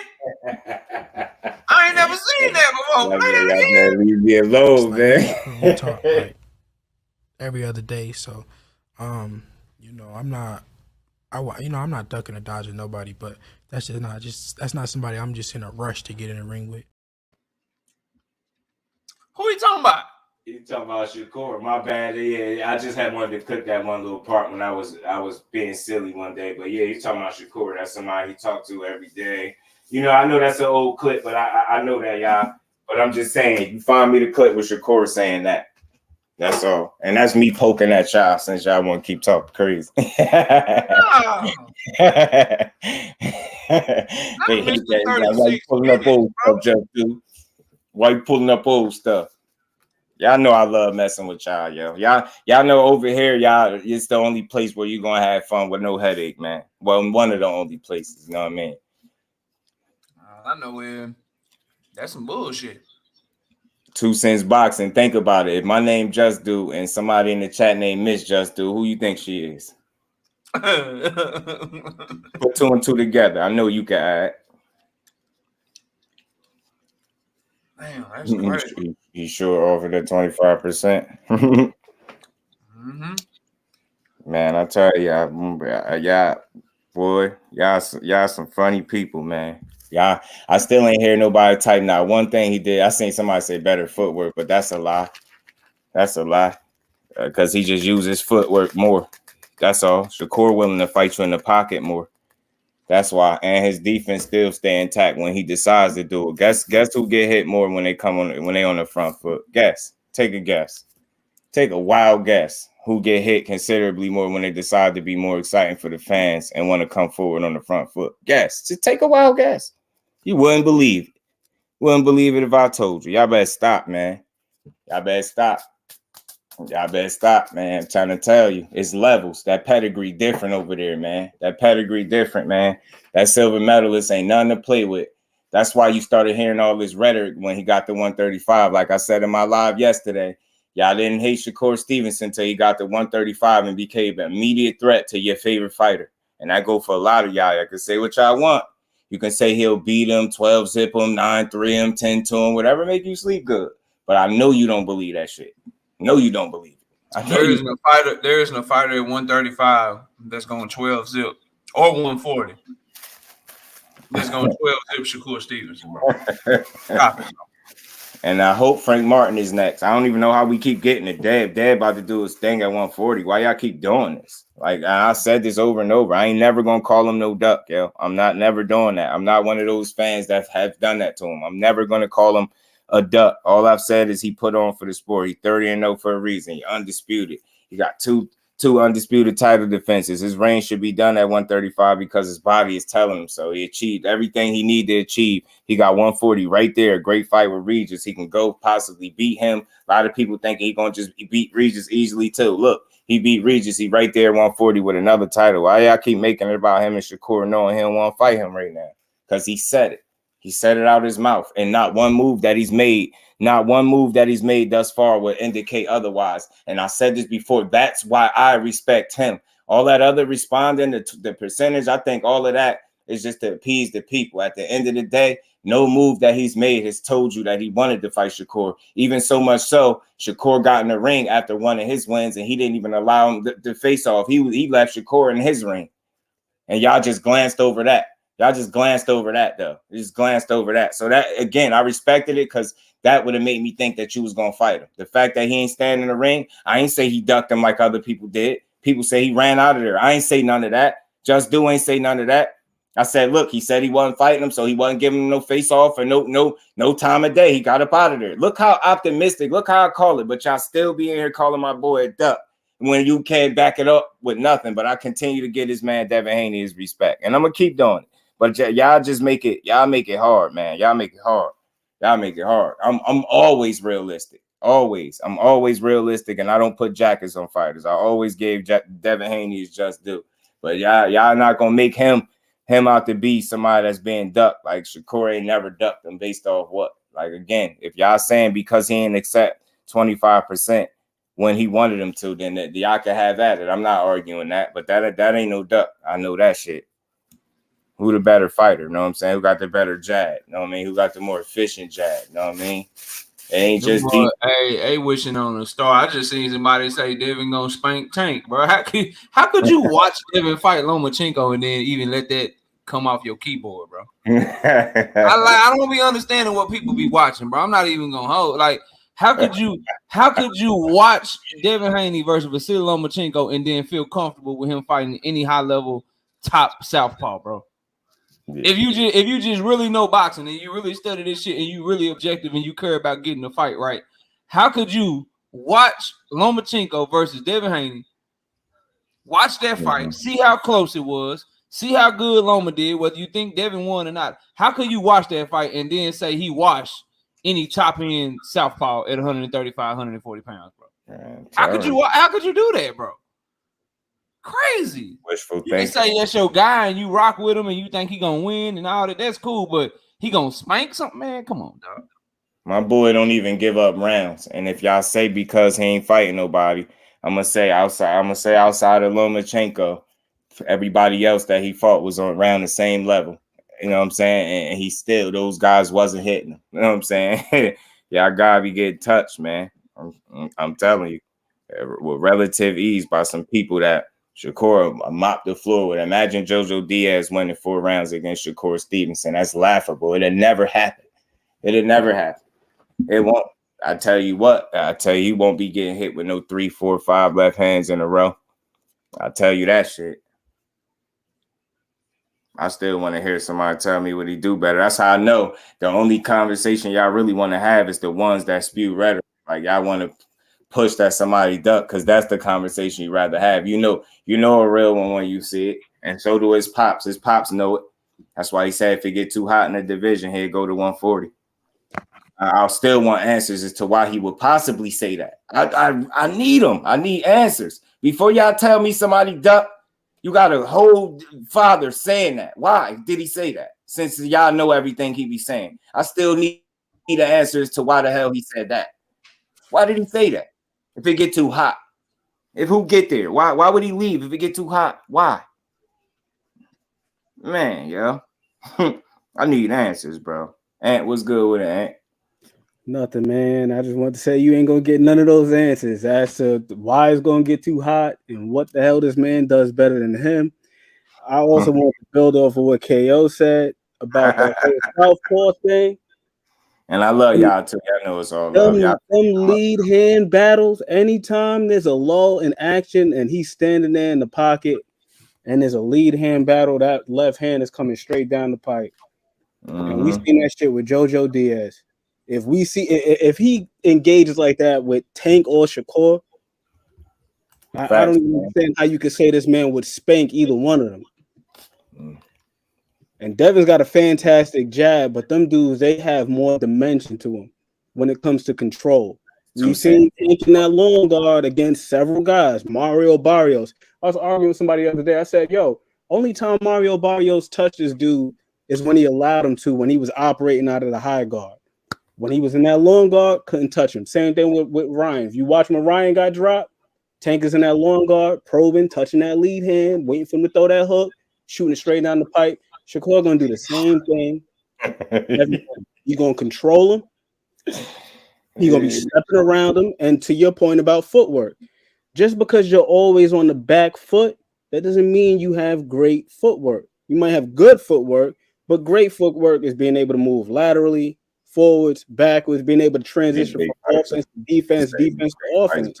But we don't really see that with Devin Haney. With Devin, a lot of times transition from offense to defense, but not vice versa. And that's why I don't think that he beat Shakur or Tank. That's just my personal opinion, just based off what I've seen. I love Devin Haney. I just sometimes I joke with the fans of his, but you can't make me no hater. But I still ain't switching my pick to make people feel good. I still don't hear I ain't seen nobody type nothing that really make me think like with no, you know what I mean? Y'all just cool with the rhetoric. That boy said IQ, even though when it came time to make an adjustment, he was asking Bill to help him out and he couldn't make shit. All right, bro. Y'all got, bro. Listen. You got me figured out. I ain't never heard Shakur say that. He knows what I'm doing. Yo, all I ask is that if he get in the ring with my guy, bro, bet me. Cause I'm keeping it 100, bro. Like the only the only person from 135 to 140 that make me halfway think is Shakur, bro. And I still got Tank stopping his ass. But that's the only one that's the only one of all them dudes, bro. That's the only one that make me be like, all right, yeah, you might got some. I'm telling y'all right now, bro. Tank versus Devin is gonna look just like Tank versus Barrios, bro. It's gonna look very similar, dog. It's gonna start off competitive. Devin gonna have some success. Tank gonna start walking to him, taking the goddamn lead hand away, and it's gonna be over with. And y'all gonna be mad. Y'all gonna be looking at the goddamn TV about the 4th or 5th round when he catching his ass clean. Y'all gonna be like, "How, bro? What? No, yes, what's going? Devin move." Y'all gonna be sad, bro.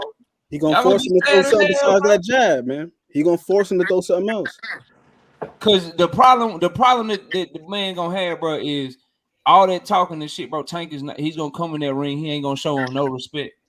And he gonna put him on his back foot from the word go, and he gonna walk to him, pawn his lead hand away, bro, and just coming to him, bro. And he ain't gonna be able to get away from him, bro. Just watch. I cannot wait for that fight. It's so many fights that I can't wait to see, bro. That's one I can't wait to see.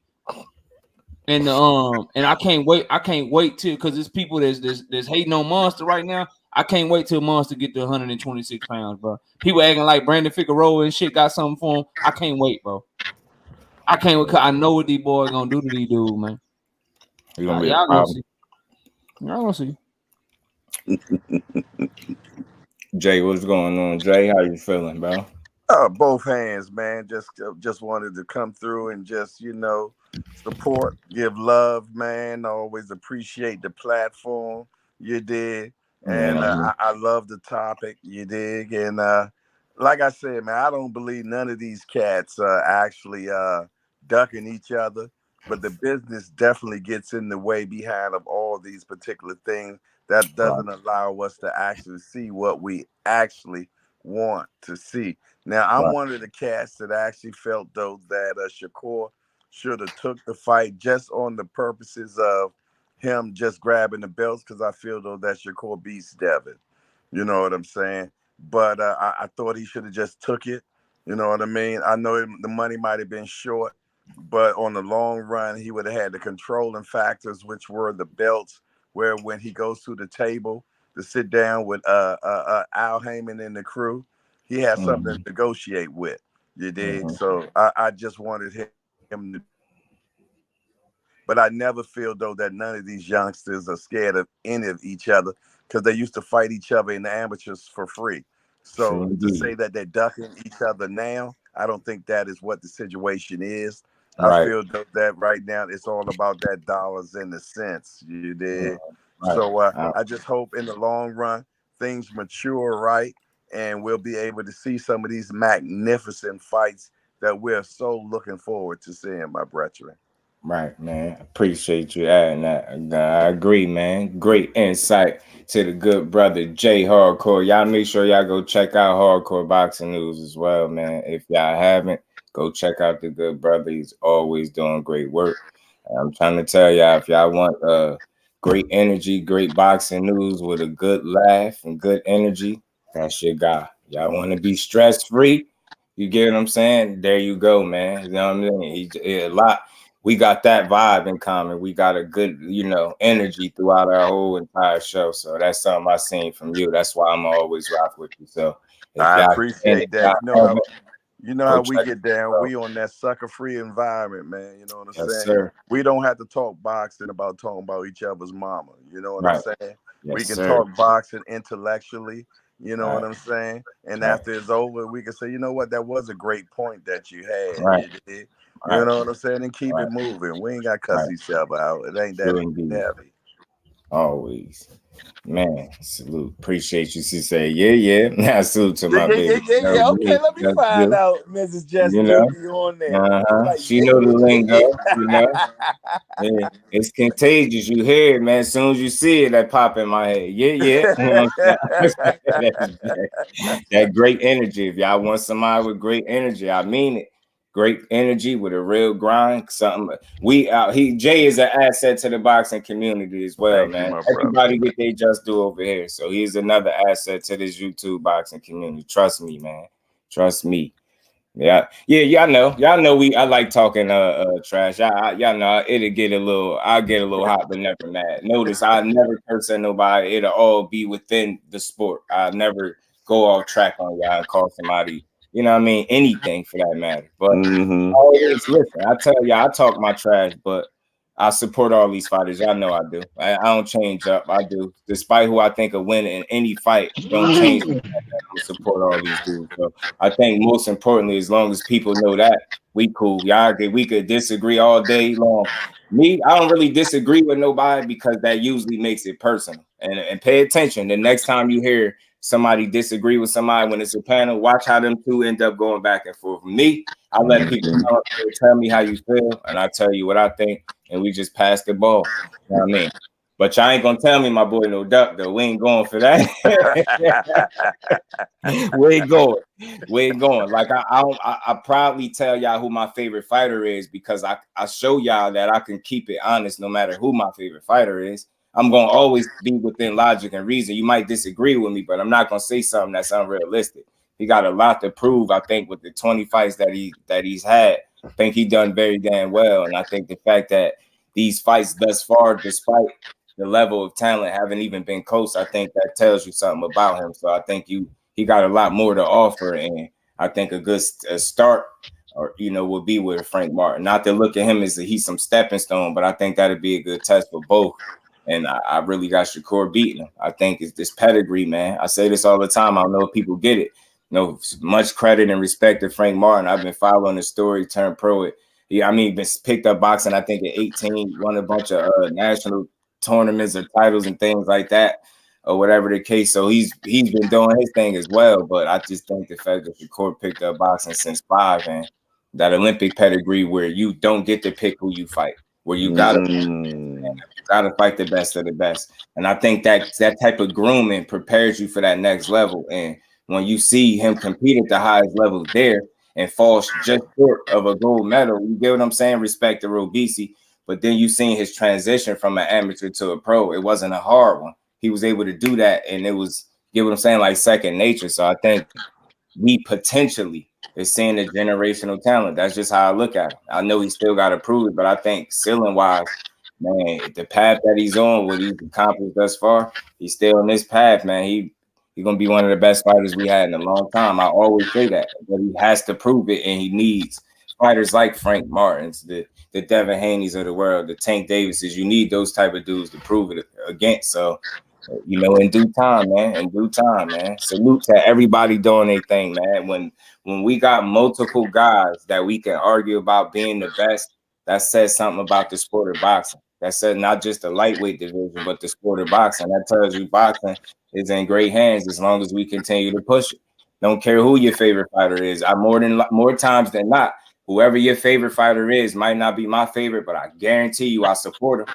And I guarantee you more times than not, I talk about him on the channel in a positive light. So I rock with boxing as a whole. I got my favorite guy, my favorite fighters I like to watch. I think we all do. But more importantly, I rock with the entirety of the sport. So I'm always willing to have these boxing bills with y'all, man. Y'all know it. Y'all know how we do. You know, build on boxing. Y'all know. Tim, salute to Tim in the hardcore hangout residents that's coming through, always supporting the grind. Like that. What's good with it? No, I get you. Listen, man, I think with Tank, I think you just got to look at the situation, man. This is just me. This is my opinion on Tank. I think, you know, being under the Mayweather wing early, it was a certain way he was maximizing the bag. I think so. I don't blame it on Tank. I say more so for it. Now, I think since Tank has somewhat moved, you know, his own, being his own boss, his own man, he gave us 2 fights. I don't think the 2 Garcia fights were bad fights. I think they both served their purpose for different reasons. And if you look at Hector Garcia, you got to look at him as a credible fighter. You get what I'm saying? A lot of people try to knock it and say, Tank brought him up from 130. Tank came from 126. I'm not trying to hear that. That's part of boxing, going up to the next weight class. Think about how many great fights we wouldn't have if one fighter stayed at one weight class and never moved up. So that's not a knock on the fighter. You get what I'm saying? That man came in 26. You talking about 30. He came in 26 before, so I'm not trying to hear it. So I think that fight served a purpose. It was a quality fight. I think Ryan Garcia, his nap was long overdue. I think he been bought his nap. You know, his ticket to hit his nap. He lucky it was only a liver shot that stopped the fight, and it wasn't worse than that. But I think those 2 fights, for different reasons, made sense. And I think people just got to give Tank an opportunity to make these decisions and give us these fights. I think they treat it like it's far gone. Like it's no way he can give it. He's 28, y'all. I know he's a little bit older than the rest, but give that man some time. Like, do you just, when you look at what Tank is as a fighter and what he's shown you thus far, do you really think, based on what you're watching, that's a guy that's scared to challenge himself? You get what I'm saying? Like, I think he at the point where he could deliver all of these fights. You just gotta give it time to materialize. That's where I'm at with it. You get what I'm saying? I ain't counting him out, and I just don't think a guy that's that dangerous, that's that smart in the ring is scared of anybody. I'm sorry, and his team, anybody, they know what he is. If we think we know how good Tank is, for the ones that really watch him and don't hate, then imagine what his team know, and they work with him. So hey, and I say this all the time, and you know I ain't saying nothing different because I got the fam up here. At the worst case scenario, I said this since the beginning that I have me having a channel. He is in a 50-50 fight. That's in the worst case scenario I'm talking about. Do you know what the odds those are? All of us. If somebody knocked on your door or sent you an email, text message and say, yo, your chances of winning the lottery today is 50-50. We'll all stop what we're doing probably and go play immediately. So just think about that in terms of boxing. Like your odds being that good with a guy that just possessed what he do. And I just don't see, you get what I'm saying? If we know what he possessed, just from the outside looking in, think about the guys that's training and working with him. So I think they know what they got in him is what I'm saying. So knowing and understanding what kind of fighter you got, you're not going to sell them short. You're going to make the fights that the people want. You know what the people want. I think people here pit bull, and that's one fight. Even if we had to sit through it, the only thing we could do is he ain't knock him out the first time. I think he'll get him out the second time, right? But I want to see bigger and better fights for him too. I don't think Pitbull deserves it, but I'm just not on the train of bashing fighters. I try to understand moves. I'm telling you, I don't make no excuse for no subpar opposition. Cause I hate the Pitbull fight because I feel like he improved now, like I said, but I be trying to understand what would be the reason too. Like we can hate the fight, but I still, as a content creator and somebody that speaks so heavily every day on boxing, I would want to understand as much as somebody from my vantage point can what would lead into that being a fight that I would really explore for a second time. Like what you get what I'm saying? Would it just be it made good business? You get what I'm saying? There's a little story there. You didn't knock him out before, like I don't know. So hey, bro, you know what? You hit on a great point. For the simple fact, you know, when you get to the level that where Tank is at right now, you got to learn how to please the masses. And I'm gonna tell you, the Al Haymans and the Linda Ellerbys and all those type of people that's running boxing at this particular time, they know what they're doing. You know what I'm saying? And right now, what they're doing with the Cruz fight is appeasing to the Mexican community. Because one thing about the Mexican community, we all know they run boxing. We got to keep it simple. They run boxing. You know what I'm saying? It's them and then the casuals. You did. So they felt though that Cruz actually cruised through a nice point. He didn't get knocked out. He didn't get knocked out. You did. So you know what I mean? At this point, they feel though, you know what? Y'all gotta let them do it again. They got to do a remake. You did. And that's what they're going to get. They're going to get their remake. We see that they put them on the biggest card possible as the co-main, which was Spence and Crawford. You know what I'm saying? They only put them on that particular card as the co-main because they needed the exposure for what they're planning on giving to you later on this year. You're going to get a Tank versus Pitbull. It is what it is. You know what I'm saying? Because it done already panned out. They done crunched their numbers. They know what it's going to do. They know what's going to happen. You dig? So they're going to make it. They're going to make it happen. You know, and we're going to have. It's one of those things we're going to have to grin and bear. You know what I'm saying? Just to get to the next level. You dig? We know what's going to happen. They fatten them up like a Thanksgiving turkey. You did. He's going to get knocked out, and that's the only thing that's going to satisfy the masses when I talk about the Mexican community, because they want to see it. They want that machismo. They want to see that head-to-head competition, and they feel though that their guy is going to bring it to Tank. You know what I'm saying? But Tank is definitely going to hit him with the boo-bop bang, and if you're down with the hangout, you understand what we talk about, that boo-bop bang, and he's going to put that on him. You did, and that's what we're going to have to endure. We don't want to see that. Okay, man, salute. And then another thing, I mean, we wouldn't, right? But still, I'm cool with people not liking the fight because I don't care for it. I just said it for the main reason that Pitbull ain't proved nothing. But the only reason that I would be cool with it is because he ain't get knocked out. That's the main point right there. Yeah, I want to see him get, you know, that's cool, get slept or beat up, bad, knocked out, 10 counter, however it got to go. That's cool. But then I don't just stop there. I don't look for a reason to just be mad at the fight. Like, you can be mad, but I also would go a bit deeper and look at the landscape and say, well, you know, even though we don't like this fight, who's still available though? I think that's a real conversation. Who else better than him was available for real? Like, who really was available? Devin Haney is not, because that's a fight you would love to see. That's not with him being in a situation where Regis, you know, Shakur, if he got a situation where Frank Martin, even if it ain't Frank Martin, he got a date that's in November. Tank ain't fighting exactly in November, so that takes him off the table. You get what I'm saying? So it's like a process of elimination. And I think when you do that, you have I'm not saying you all of a sudden fall in love with the fight now, but I think you give it a bit more of a break now that you really did a process of elimination. You're really seeing that, damn, even though we don't like this, some of these fights that we do like are actually off the table for reasons that are aligned with boxing business, whether it's somebody got dates or other obligations. So that's where I'll be at with it. I don't just stop and look at a fight and I just look for a reason to complain. I you know, I don't like the fight, just hearing about it for what it is, right? I look for my reason I do like it and the reason I don't, right? But aside from that, I do go a bit further and I say who is actually readily available that's better than him that he could have fought. If you truly want to be mad, and be real with yourself. I ain't giving nobody no out, because sometimes when you do that process of elimination, you come to find out that the guy that you probably wanted to see him fight the most is truly not on the table and not at the fault of Tank Davis.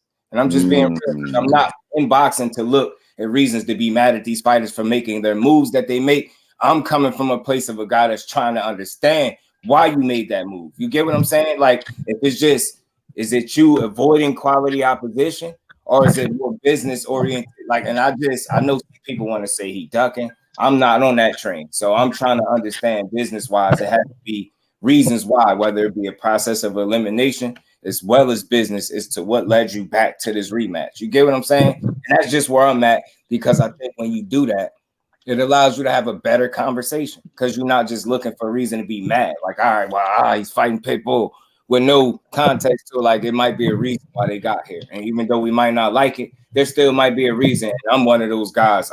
I love information. So I'll be one to understand, like, what led y'all to this dude? Like, you get what I'm saying? So that's what it is with me. But I still don't think that takes all the other great fights off the table for him. You know what I'm saying? I don't.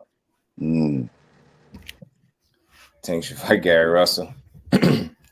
Miss B, I would never be against it if Gary Russell could actually get to 135 and stop saying he want to fight Tank for 126 where it's safe at. And I love Gary Russell, but damn, boy, you can't fight him from 26. Now you go to 135. Now you can say you really want to. Now somebody will take the fact that you said you'll fight Tank more serious, because I think Gary fight whoever, right? Especially if in the weight class. But he just gotta get there, because I like to see Gary fight, and I like him get the most out of whatever's left of his career, because I rock with him. B-Dog was good with it, fam. Bole was good with it. I hope they make Frank. I mean, that source was solid, man. I didn't hear nothing else get switched yet. So I ain't hear no other opponent yet, which is kind of a good thing. So I hope the flexibility of Frank Martin that it allows this fight to take place, because it would be great for boxing, man. And for people that just need to see more from Shakur. I know, I want to see it for him. I want to see him go against a guy like athletic, smart, good guy like Frank Martin that could box. His learning curve was, damn good for him to pick up boxing as late as he did and be where he at. I like Frank Martin.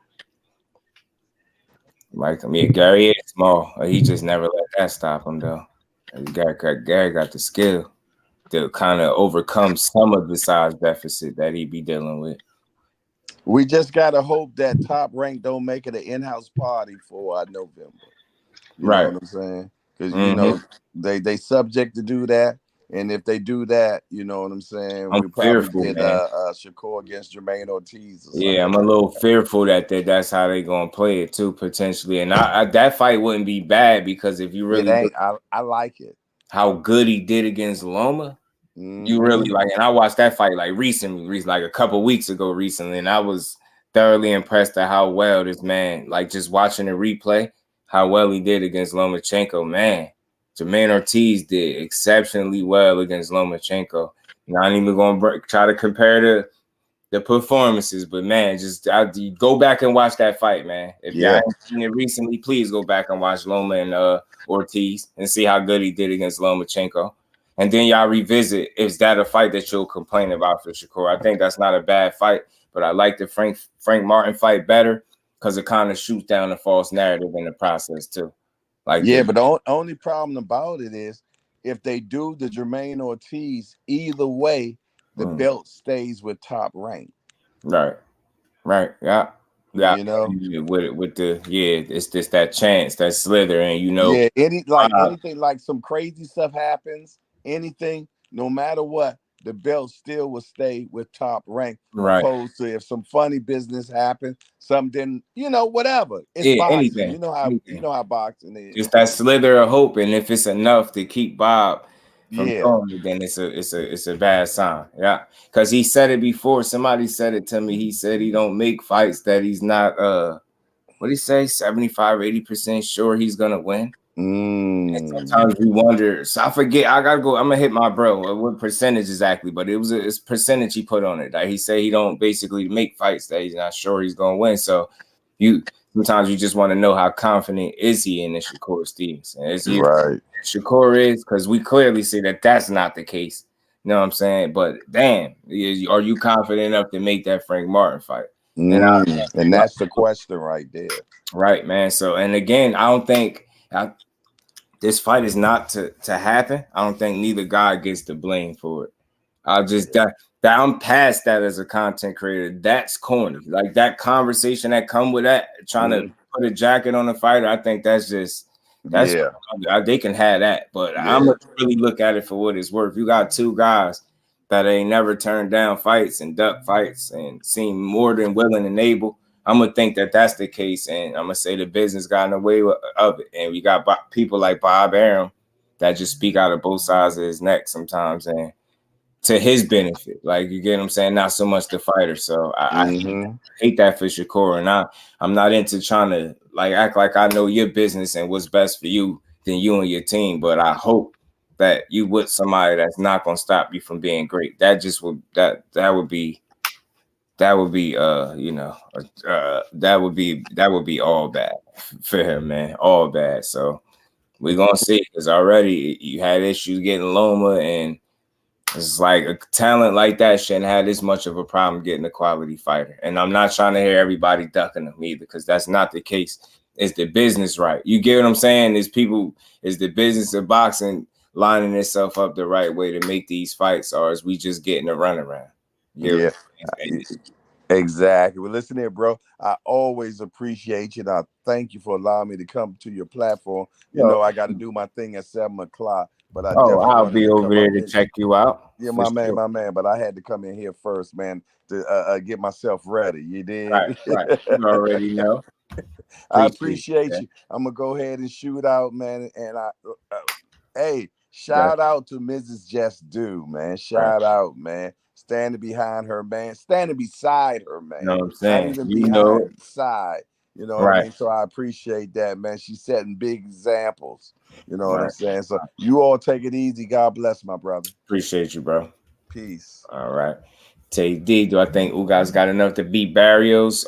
It remains to be seen, bro. That's the only question I really do got for him, TD. As far as skills and talent, we know he got that to be able to beat a Barrios, but what's left of him is the only question I got for him. Undercard boxing, my bro. What's good with it, Brody? Hey, J Hardcore is that guy, man. Y'all go check out the Hardcore, man. Hardcore Boxing News. Yep, Shakur could run the speed of 130 for Am. Yeah, David. Yeah, man. These promoters be doing these fighters dirty, man. Barrios look real good. Yeah, he looked good in his last fight, bro.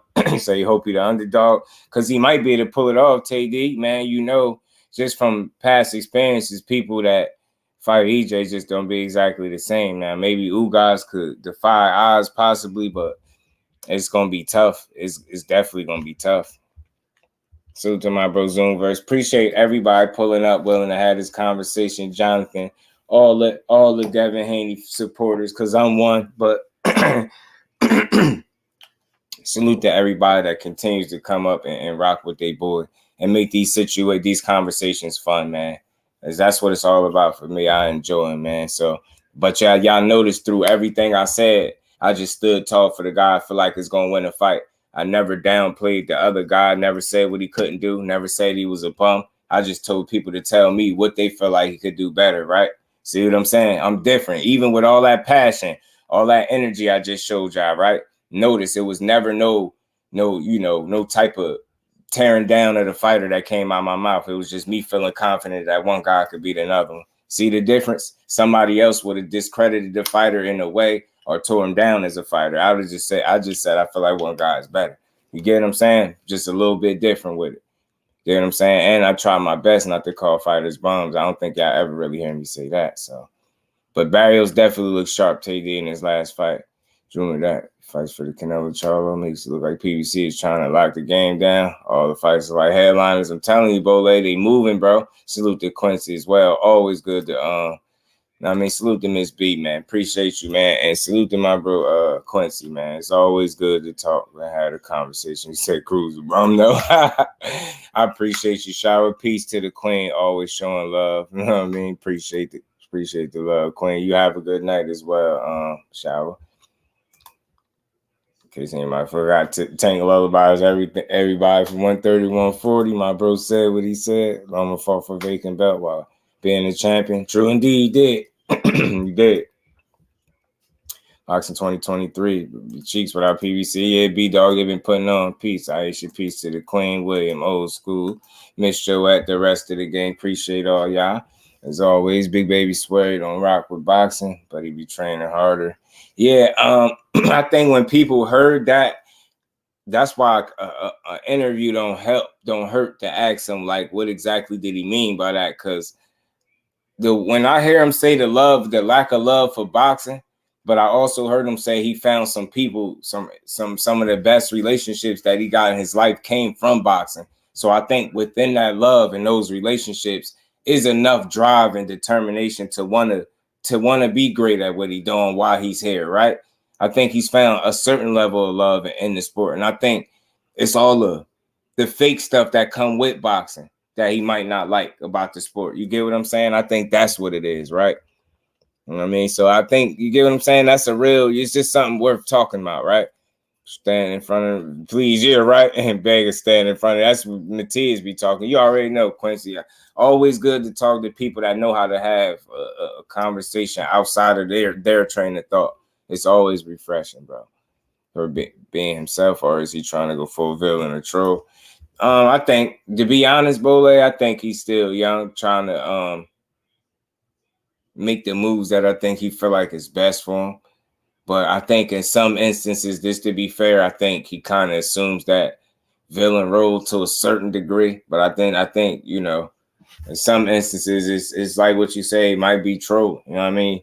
Or just, I think it's just fighters being young and trash talking, just the way he go about it, right? Everybody not going to like it, right? I don't agree with every single thing he say, and I don't do that with no fighter, right? But I think ultimately he just a dude that want to prove himself. So I think that's where he's caught between you know, understanding that everything doesn't need a response, and just as long as you stay focused and locked in mentally and put that work in the gym, just fight the guys that they put in front of you, beat the absolute hell out of them, and just keep it moving. Just keep it moving. So I think he's still young, trying to figure that out, to be honest with you, Bole. I think he is, yeah. Coach Shields was right. Foreman got more head. You a fool. I think it means a lot to it. It means boxing means to an end because he changed his life with it, because it's something he's good at. He likes it. No passion there for it, though. Nah, I feel you, but well, I just can't, you know, I'm not an argumentative guy, TD. That's just something else to think about. I ain't think of it that way. You get what I'm saying? So I can't say that sound crazy. Like, I get where you're coming from.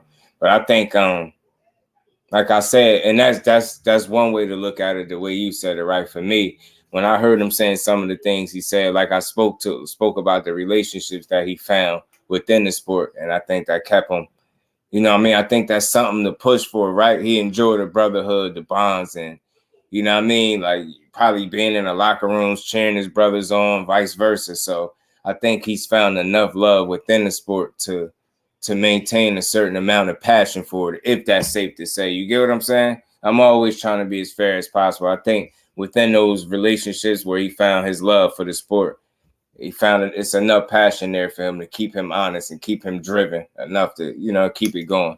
But also, like you said, the fact that he could change his life with it and all that stuff. You get what I'm saying? I'm out here on this internet tomorrow. I want to see the rematch. Yeah, Bole, always. Tim, salute to you, bro. Appreciate you, man. Fate, my bro, was good with it. Yeah, I seen it. He went crazy, didn't he? Peace and blessings to my bro, Tim, man. What's good with it, Fate? How you feeling, bro? And we wrapping up in here anyway, man. Damn, it's a number of things. We all know we got the Usyk and Daniel Dubois fight coming up this weekend. Daniel Dubois said he's gonna be the first guy to push Usyk, drop him, and stop him. So they said they're gonna put Usyk on his ass and stop him. So we're gonna see if that's true. And what else, man? It's Claressa Shields and Savannah Marshall. You know what I mean? They squared off on some PFL stuff.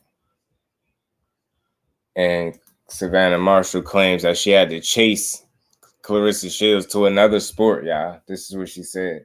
She had to chase her to another sport. So we gonna see.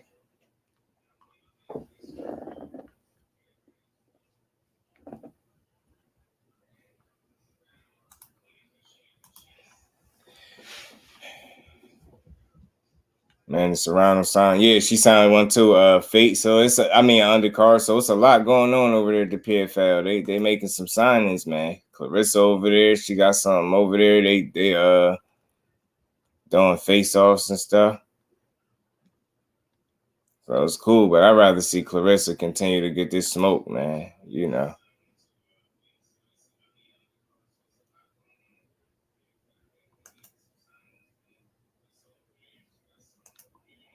Yeah, I'd rather see Claressa get some Mizzo.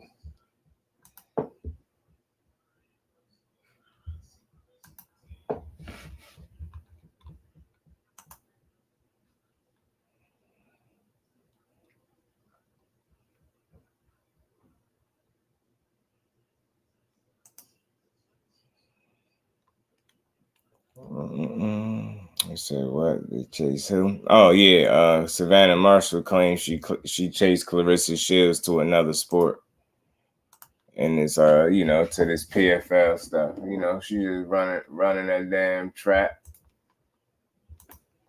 running her trap because she could. Imagine being able to put hands, leg, and elbow someone you don't like. Yeah, right. David said he want Tank versus Shakur versus Tank so bad. Yeah, that'd be fun, bro. It's just the Super Bowl of boxing, like the young Shakur said, man. Best defense against the best offense, possibly, man. That'd definitely be hands down one of the best fights we could watch. We could hands down, hands diggity down, y'all. But yeah, this is the GOAT. Yo, check this out. Yo, check how she looked like she got scared. She got scared for a second when Claressa walked up. Ladies, if you'd like to face off in the center. Look at her.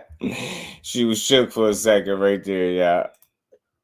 It flashed before her eyes. She thought Claressa was about to take her down. In the center of the. She thought Claressa was about to take her down right there. Light flashed before her eyes real quick. But yeah, they did a little face-off. Savannah Marshall did a I don't know, she dressed like a Pippi Longstocking, cuzzo. Well, he's at Cruz versus Deontay Wilder, you fool. Was lurched on MMA, Shield setting trends. Yeah, and that's what I'm saying. For her to say that she chased her, that's just fighter talk. Like how you chased her somewhere, chased her to another sport. You followed her to another sport. Let's be honest. You followed after she beat your ass in front of everybody. After all these years of you lying about you beating her, she beat you when it counted with all the marbles on the line. You get what I'm saying? Under the lights with the bag on the line, whooped your ass. Now you over here, you gonna follow her to MMA. If they line up a fight between y'all and MMA, she probably gonna beat you there too. You know what I'm saying? More than likely.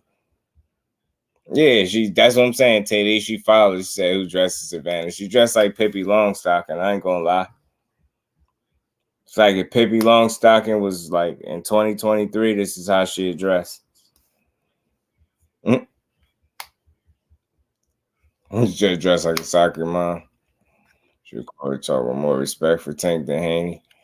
Yeah, cause he know what that's like for him. You know that's a real deal. And again, I think the fact that Tank keep his name out, like you gotta think when he fight, right? When he not. Like he out of sight, out of mind.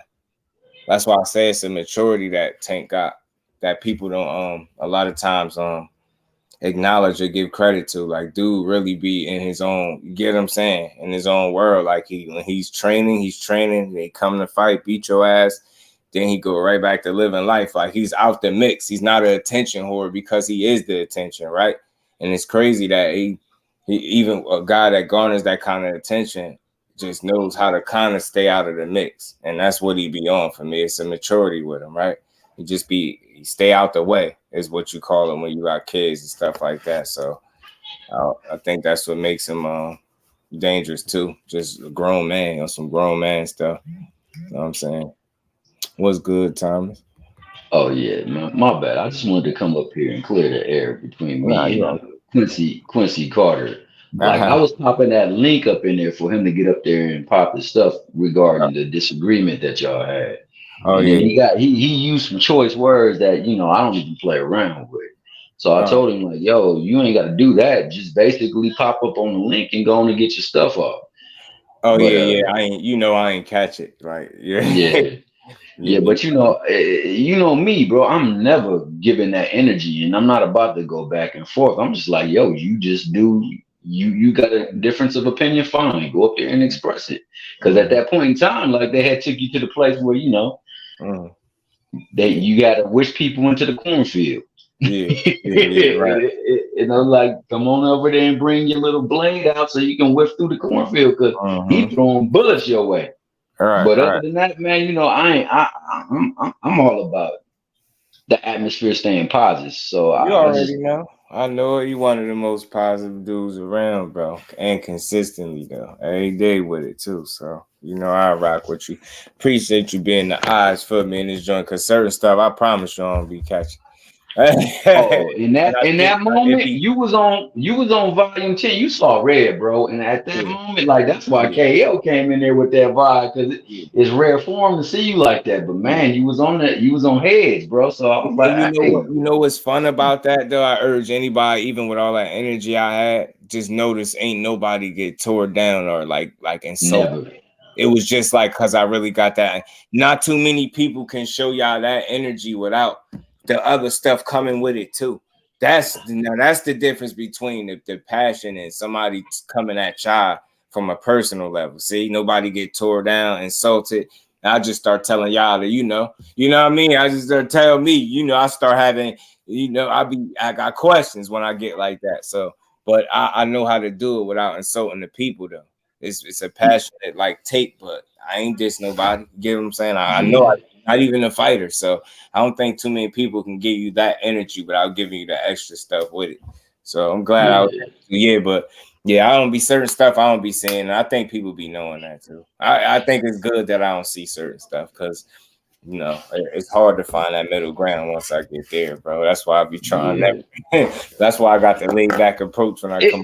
Because I only want that in return, so I put out a certain energy because that's what I expect. So it was a small matter, nothing major or anything, but it's like you said, like you can get passionate about because I talk with passion. I'm animate when I talk, bro. I got my voice will go up high, it'll go low, I'll make faces, I'll move my hands and everything, but I'm never gonna disrespect you. I'm never going to say anything that's going to be disrespectful to you or the opinion that you have. I'm just going to question your opinion with, the facts that is presented that I have. And that's it. That's all. And I think with this being your format and that's your principle, nobody should come in here doing the same. Nobody doing the opposite.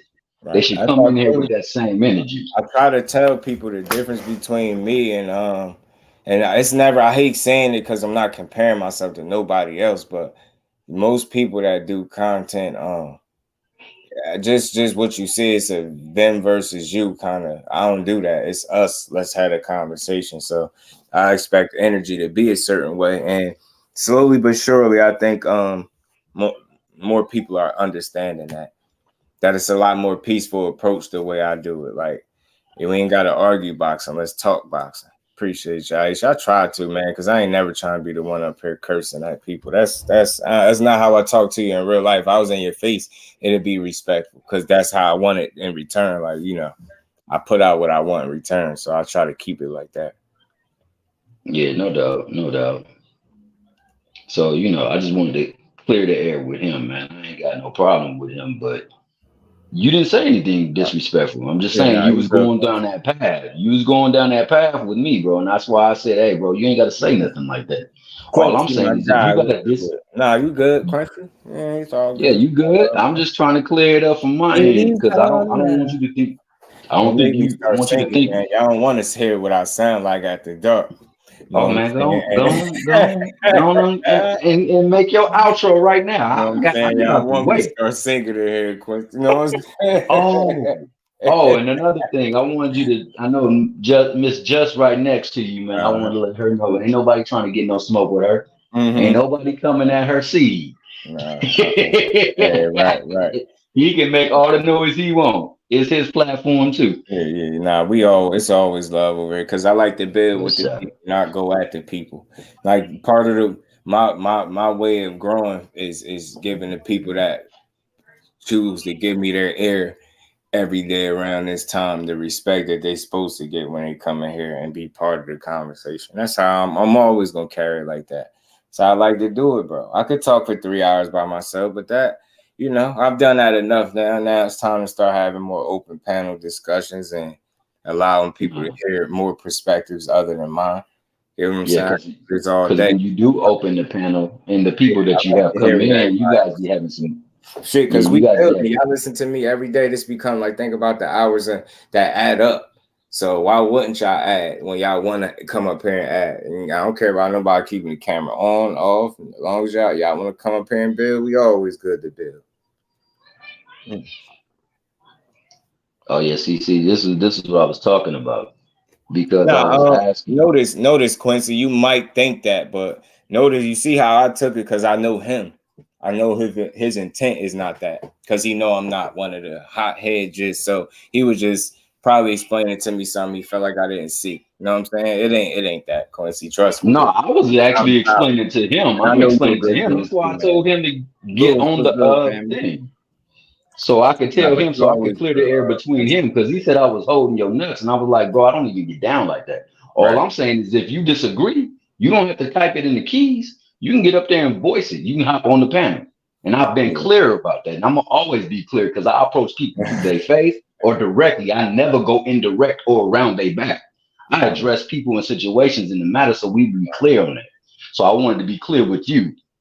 When you talk or refer to me, never tell me that I'm holding somebody's nuts or anything or being somebody's side trick, because that's not me. I'm not doing it. I would never bring no energy to you. Quincy Carter, do you hear me now? Do you understand me now? That's the good brother. Y'all go country. It ain't like that type of deal. You know what I mean? I'm just dropping the link, because when you do that, that's what the algorithm and people come in. That's how I look like at it, Quincy. Like, I ain't look at it as that. Somebody else that, maybe younger minded would take it that way. He was just, and I know what you saying, but he ain't. I'm just, I always vouch for somebody that I know is solid. I know Thomas is as solid as they come, bro. So, and I know you solid too. So we all good, bro. It's all good in here.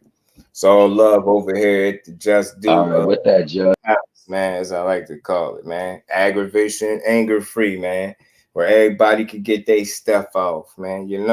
But salute to everybody in the building that continues to support the grind, man. Quincy, it's all love. Appreciate that super chat too. Let me give you a Just Do as always. Let me not forget, my bro. And we ain't never got a box again. Well. I already been getting these back, but now it's time for you to get your Just Do. Salute, Quincy. Yeah, it's all good. All good, bro. Yeah, you all good. That's my guy. You my guy as well, bro. All love, but yeah, man. Maybe we'll see these two in the PFL. Who knows? But I just love it. Me personally, I love to see Claressa taking scalps in boxing and doing her thing there. If she want to be great in MMA, I'm gonna always support it. Or the PFL, I'm gonna always support it. Maybe her and Savannah Marshall cross paths, like I said. All said and done, Devin Haney, he gave his honest opinion on Teofimo. It wasn't about scrutinizing him for it. It was just interesting that he said that. And I said one of the reasons I think that he got a leg to stand on is because you got Teofimo, a guy that just got to 140, got a few fights there. He got a significant win there, right? Very significant win. But you got a guy in Regis that's been there for his entirety of his career, putting on at 140. So I think and the fact that he's regained the title after losing one, makes him the man in his own regard. So I don't think Devin Haney is too far off base. I just think he has a different perspective on who's the man and for what reason that they are the man. You did hear that he said Teofimo is the more popular guy, right? So it's not like he just straight up tried to slight him. But I think you kind of somewhat big up the guy that you're about to fight. It makes sense to do that. So you get what I'm saying? It's not a bad thing. Get what I'm saying? That's on Lubin and Ramos. Look, man, ATD, it's going to be competitive. I feel like as long as it lasts for the most part. But I think Ramos is going to end up possibly being a bit much for Lubin down the stretch, if I'm being honest. You already know Quincy, definitely, my bro. You girls are sisters. Yeah, they always going to share a bond like that because they share the ring, bro. They ain't no real enemies. They don't hate each other or nothing like that. I don't think so. Final sounds like Minnesota car. Okay, Bole, appreciate you, fam. Nah, you good, Thomas, my bro. Regis is 4 rounds and lost the only good fighter he faced. Nah, I don't think that's the case. I don't think that's the case, Jerry. But I mean, look, it is. If that's how you feel, I mean, look, I ain't mad at you. Think him and Haney would be a good fight, right? And then the one fight, the fighter that he did fight, that look how competitive it was. It wasn't like he got walked through. You get what I'm saying? Competitive. I mean, like, look, Lubin got the skill set, right? TD to compete with him, but I think ultimately, like the style of a Ramos could be a bit much for him, right? Stylistically, he can compete. Skill wise, should I say, he can compete. Talent wise, the fight can be competitive, but I think once Ramos start wearing on him, you get what I'm saying? I think that's when he started to break him down. I believe he can start to break Lubin down. But I think Lubin could surprise some people and probably do better than you think. But it depends on, you know, he got to come to box. You get what I'm saying? TD got to box. He got to box. Look, I mean, look, Jerry, we all know who Regis fought and didn't fight. If you feel like he ain't fought nobody, I'm not a guy that argues. I'll just let you have it. Like, resumes don't win fights. That's the only thing I can say about that. So when people be like, who has he beat?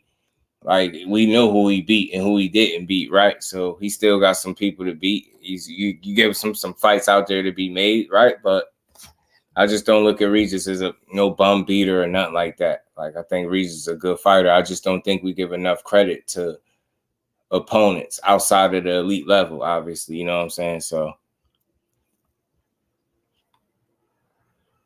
yeah, dude, I think that is the dude that stopped Hurt, if I'm not mistaken. So, yeah, Terry, I mean, Jerry, I don't really have those kind of like, oh, well, who did he beat? Because all that does is discredit Regis as a fighter. The question is, right, is Regis a good fighter? Yes. Is he one of the best fighters in boxing? Yes. Are there guys that's more skilled than him? Yes. You get what I'm saying? But styles make fights and things like that. It don't take no genius to see that Regis Prograis is a good fighter. But you also see that he has limitations, right? But that don't make him any less of a fighter. You know what I mean? Regis Prograis is a good fighter. He's a damn good fighter. He's dangerous. He can punch. He can box. But, you know, he has some areas where he's limited. I don't think that makes him any less of a fighter. It's just like any other fighter. You got areas where you excel at, where you're great at, and then you got areas where you're deficient and you're weaker at, and you're not as good. And that's just what it is with Regis, right? He's a damn good fighter. It's no mistake. Ain't no mistake about it. It's a reason that he only lost one fight, and that fight was very competitive and close. Boxing will be coming out just to few process, but skill-wise, Lubin not leagues above Ramos. He getting hurt. He ain't leagues above him, no, because Ramos is a damn good fighter, right? You get what I'm saying? Boxing-wise, it'll be competitive, but I think once the output and the pressure of a Ramos start to wear, I think that's where Lubin could have the problems down the back end of the fight, because I think it'll go rounds. I don't think he'll just blast him out. I don't think so. But I wouldn't be fully surprised. I do the dog. Facts, Dante. He has. Like, I just got a different assessment. Like, I know, like, y'all listen, we're tough critics. We don't give enough credit to fighters on resumes. Like, we don't. We call everybody a bum and a bad fighter. I'm telling you, that's just not the reality. Regis was a top guy for a reason. Get what I'm saying? He a top guy in the weight class, and he been one for years on top of years. Right versus Cobra 2 to be announced, right? Right there, y'all. This for lyrical. Crack. Yeah, right. Right.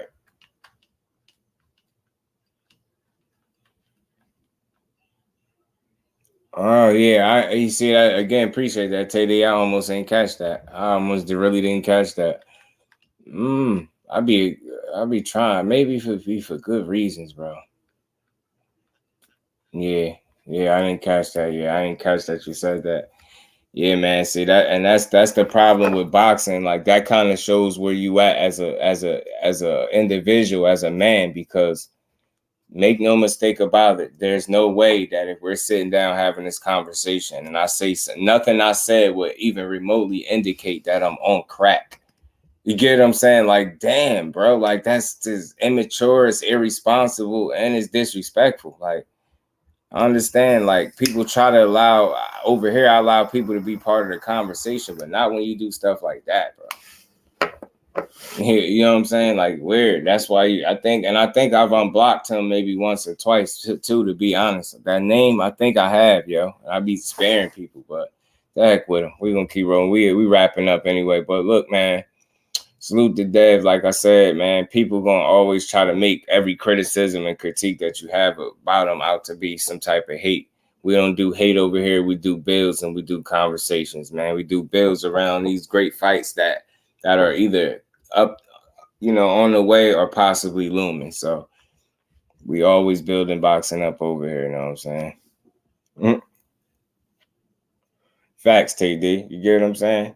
But that just like, damn, it just goes to show you, like, people don't know how to have a difference of opinion. Everything got to be like an insult. If I don't see it like you, I got to be on drugs, huh? For thinking, and to think about that when you say that, because I'm thinking Regis is a good fighter, a top fighter. Just think about how who would you think would be on crack more? The guy that think Regis is a good fighter, the guy that think he's not. Get what I'm saying? Like, what the hell? You can't make this stuff up, bro. Well, something else I seen that was interesting too, real quick, guys. Shane Mosley saying that Floyd had, Canelo level power. That's something that was interesting. I wonder how much of a deciding factor would power be in the fight against Charlo with Canelo. That's something I'm gonna be looking for real. Being that Mosley said Floyd and Canelo have the same level of power, but I will factor in the fact that the timing in which he fought him, Canelo when he was much smaller and earlier in his career. So maybe that's why he felt like that, because I'm pretty sure he's gotten stronger since fighting Shane Mosley, going up the weight classes. But how much more his punching power increased remains to be seen. But we're going to see. Regis fight in any situation. Think I fought. To be honest, man, I think it's just it's hard to say, right? Oh yeah, Bole dude said something about am I on crack because I was saying Regis is a good fighter or something. He started talking about his resume and all this other weird stuff. You know what I mean? But it's hard to say, right? Because look at it like this, TD, just simply put, just being logical individuals and men, right? Say you get a contract, right? It'd be ridiculous. Say you get a contract and you sign it for a certain date. And then you hear that the person that you signed to fight hasn't signed the contract yet. Not only did he not sign the contract, they're trying to move the date. So you will understand Regis's frustration because he wants them to honor the date that he signed, right? So there's no fault there. Then when you got Devin Haney and his team and Bill and such, right? They look at it like, look, this going to butt heads with Tyson Fury and Francis Ngannou fight. We should move it back, right? From a business side, you can understand where they're coming from, right? So you don't fault them. Like, they're not at fault, like, right? So it's just like, I guess it's one of them situations where you allow the business of boxing to try to work itself out, right? Because I can understand both sides, but more so Regis, because you cannot be mad at a man that wants to fight on the date that he signed. I don't see how you could be mad at him for that. So, you know what I mean? It's crazy. So, I mean, I don't hate me fan because I didn't pick Bud to beat Earl. Yeah, people, they real loud about that pick, TD. Those same people are going to be quiet when they wrong about some future picks coming up. Trust me. Right, I think Maul back. What y'all think about Maul back in the mix? That's good to see. That's good to see, man. Work his way back to that ring, man, and get back in there. Right, just what's the best for him, man? If he back in there, at least it's a good sign to see him shaking loose, right? especially when stuff gets hashed out in the public. That too, Bole. That too. And again, it's because people got Twitter, and because when you get emotional or frustrated about a situation, you could voice your opinion publicly to thousands of people, millions of people. You know what I'm saying? Just tens and thousands of people that's gonna see it. So that's what it be. So you know what I mean? Sounds from the Devin Haney said Fury fight. Yeah. Yeah. Crazy. Yeah, TD. Zach B, what's good, family? So it seemed like it's a little, conflicting, And again, I just feel like maybe they could be, I don't know, business games with him playing, I don't know, being slick as he called it. Versus Loma was really a draw. Some guy, salute, fam. The reason I would say, some guy, the same problem that Loma had in the Devin Haney fight, he kind of had in the Teo fight. He just didn't, that 12th round just don't be good to him. That 12th round be doing it to him every time, bro. Anyway, fans get invested into a fight. When a fight ends up happening, I don't like public news. Nah, right, Bole, because that's why I always say the minute you start knowing about negotiations, the minute I realize we're not going to get a fight. When we don't hear about it, that's when we're going to get it. You know what I'm saying? I say a draw. I think it could have did 150K. Right. Yeah, that's true, man. It's true. But salute to Dev. If he going to go do his thing, this ain't a Devin Haney hate platform. I always got to say that because people perceive everything you say about Devin Haney as hate. If it ain't that he the best boxer in the world. If you're not anything short of that, you hate nowadays. It's the climate out here is tricky out here. But I mean, JusDue versus Loma later this year. Facts, man. 10K. He gotta run me that fade, being that he ain't get Shakur the fade. He gotta give it to me. Let me get that Loma bag, man. Let Loma warm up with JusDue. You know what I mean? Shake the cobwebs off. You know what I'm saying? Shake the cobwebs off. But, man, salute to everybody in the building. Appreciate everybody, as always, rocking with your boy. It's another episode in the books. Another day of giving boxing is JusDue. And salute to everybody that continues to support the grind and stays to the end of the show. Rocking with y'all the long way, y'all already know. So with that, man, y'all make sure y'all enjoy the rest of y'all good Wednesday. And we'll be back tomorrow to build on this boxing some more, man. So with that, we're going to get up out of here, y'all. Peace to the fans.